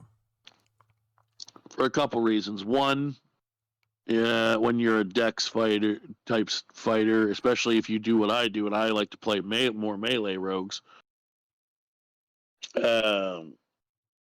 getting to be first in initiative because of your big bonus is nice. Bust out attack damage right away. But the main thing I like about it, because I play a lot of more melee-based rogues, is the fact that the other reason it's nice that it pumps your initiative to let you first is because the other level 3 first ability you get, Rakish Audacity, I believe it's called. I know that's one of them. I don't know if that's the right one for that, but either way, it gives you an extra way to sneak attack if you're a melee.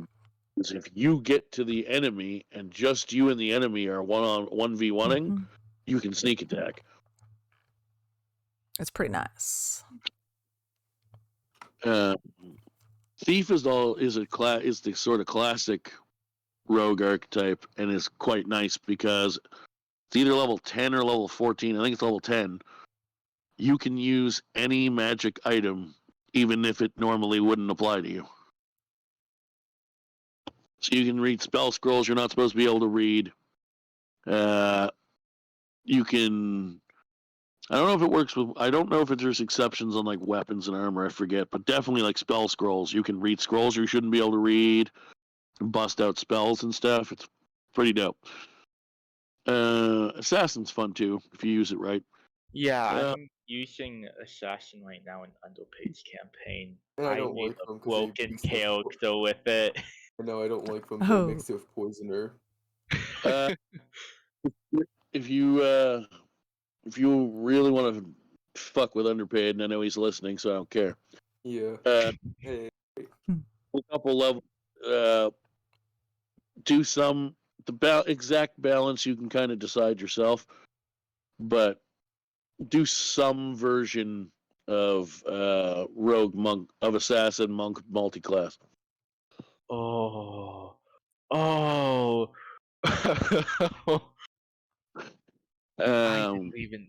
would never have thought. Oh my god! Actually, hold up.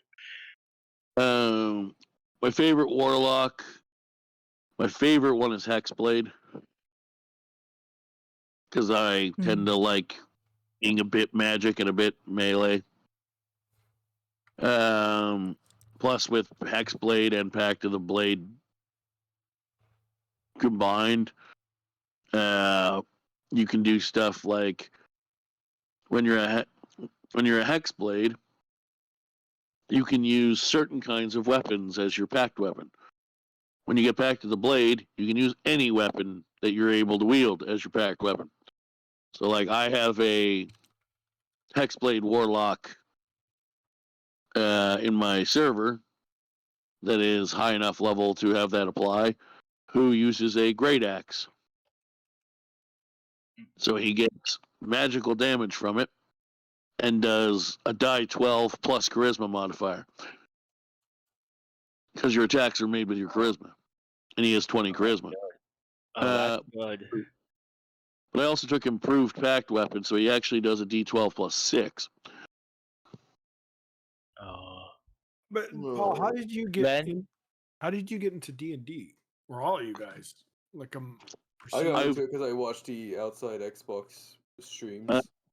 I've been into D&D loosely, like interested in it / read bits and pieces of the rule books and stuff my whole life, because my brothers are 10 or more years older than me and had like first and second edition books. And I played some of like the video games based on it and board games and stuff. No, that's cool. My first dabbling with D&D as an actual player was briefly in either 3rd edition or 3.5 expansion of 3. I forget which exact variant of 3 it was. My cousin ran a few games for some of the family. It was just a few sessions. We never got to do anything serious because everybody was too busy. But I got to dabble a little bit with that. And then I was interested in still trying to play. Found out that the table I now play at on Sundays. My brother Al had joined them first because he knew one of the guys from work. Then he invited my other brother Bill, and then they were like, "Hey, I forget if they had a like 5th person at that point already, and then they left so there was room for a 5th, or if they were just 4 and Chris, our DM, knew they had another brother that was into the nerdy stuff and might want to play. Somehow or another, he gave him permission to invite me anyway, and I joined them mid-campaign, and it was a pre-written campaign from the official books, but it was one that was pretty easy to add a character partway through, so he let me join that. I played that character till we almost literally rocks fall, everybody dies meme. Except the rocks didn't fall; they got thrown by giants because we're like, let's break into a hill giant encampment to try to rescue some people. We didn't survey it properly, and they were home.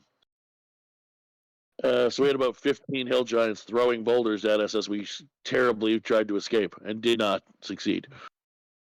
Some ways to die. Then I joined my first full we all made characters together campaign with those guys, and I've been playing with them ever since. Somewhere along the way, I wanted to play some online D&D just because I wanted to play some more. And I think I saw in like an ad or somebody in a Reddit where I posted about one of my sessions or something. So sent an invite to me to join a server that was set up like the one I now run, where it was like mostly one-shots. But the lore from one shot to the next like continued. And it was set in Forgotten Realms, so it was easy to look up like lore because that's the official that's the main D&D setting. Yeah. So I joined them, befriended a handful of I got along with pretty much everybody, but specifically befriended a few of the people there. We all got tired of the people that were running it, not running it the way we liked, and that's why we started our own one.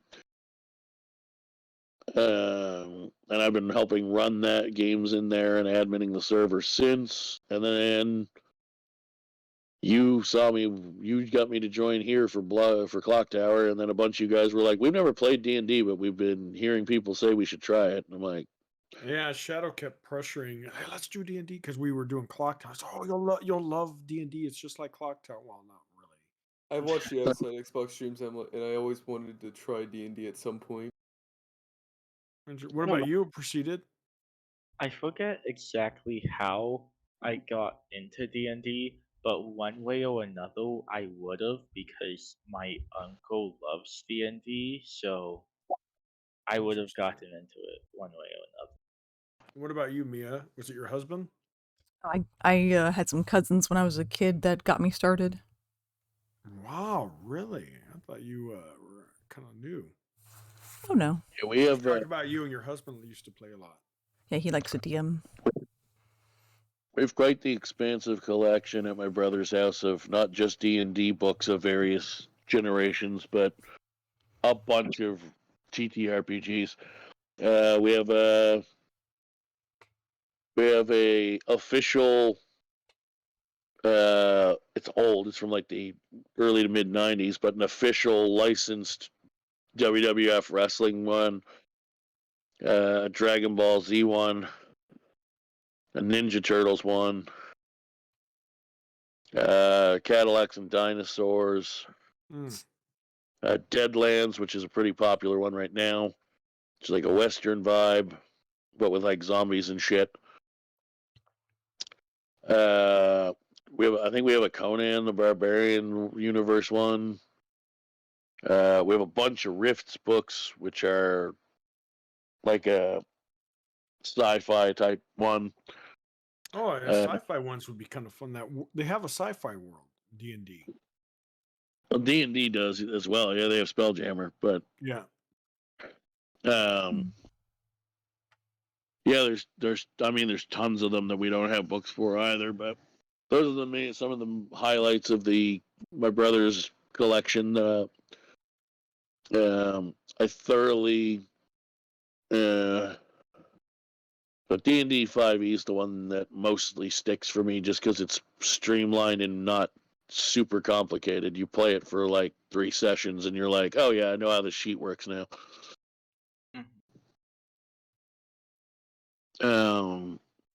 But I just love the idea of TTRPGs because people who've never played them are like, but they've played like video game RPGs are like, so what am I allowed to do and when am I allowed to do it? It's like, you can ask me to do anything you friggin' well please, and I'll either tell you can do it or not, or I'll ask you to roll for it. And like the classic example of teaching you how the dice are meant to work is the bard wants to persuade the king to turn over his kingdom. He's not ever going to do that. But if you roll high on the persuasion check, he might offer you a part-time job when you're not adventuring as his like court jester comedian instead of for insubordination. Hey, proceed. Don't you think Paul will like King of the Castle? I think Maybe. Oh yeah. He likes the story-driven games like that. Oh, I'm sure there's lots of game. I'm sure there's lots of things I would like if I could afford to buy games. Oh no, it's free for you. It's like Jackbox. You play on a browser or your phone. Yeah. We played it today and we played it on Tuesday. Well, you missed Clock Tower, so. Yeah, I'm hoping to be back for that this week, possibly. We'll probably be playing it next Clock Tower. Well, we're gonna be playing it before that, but definitely be playing it during Clock Tower sessions. It's really cool because it's like the whole principle is the host would be me and I'm the king. I'm trying to keep my kingdom. I have to get an heir in my ambition goals, and you guys are a bunch of nobles, and you are all trying to conspire against me and overthrow me. You put one of your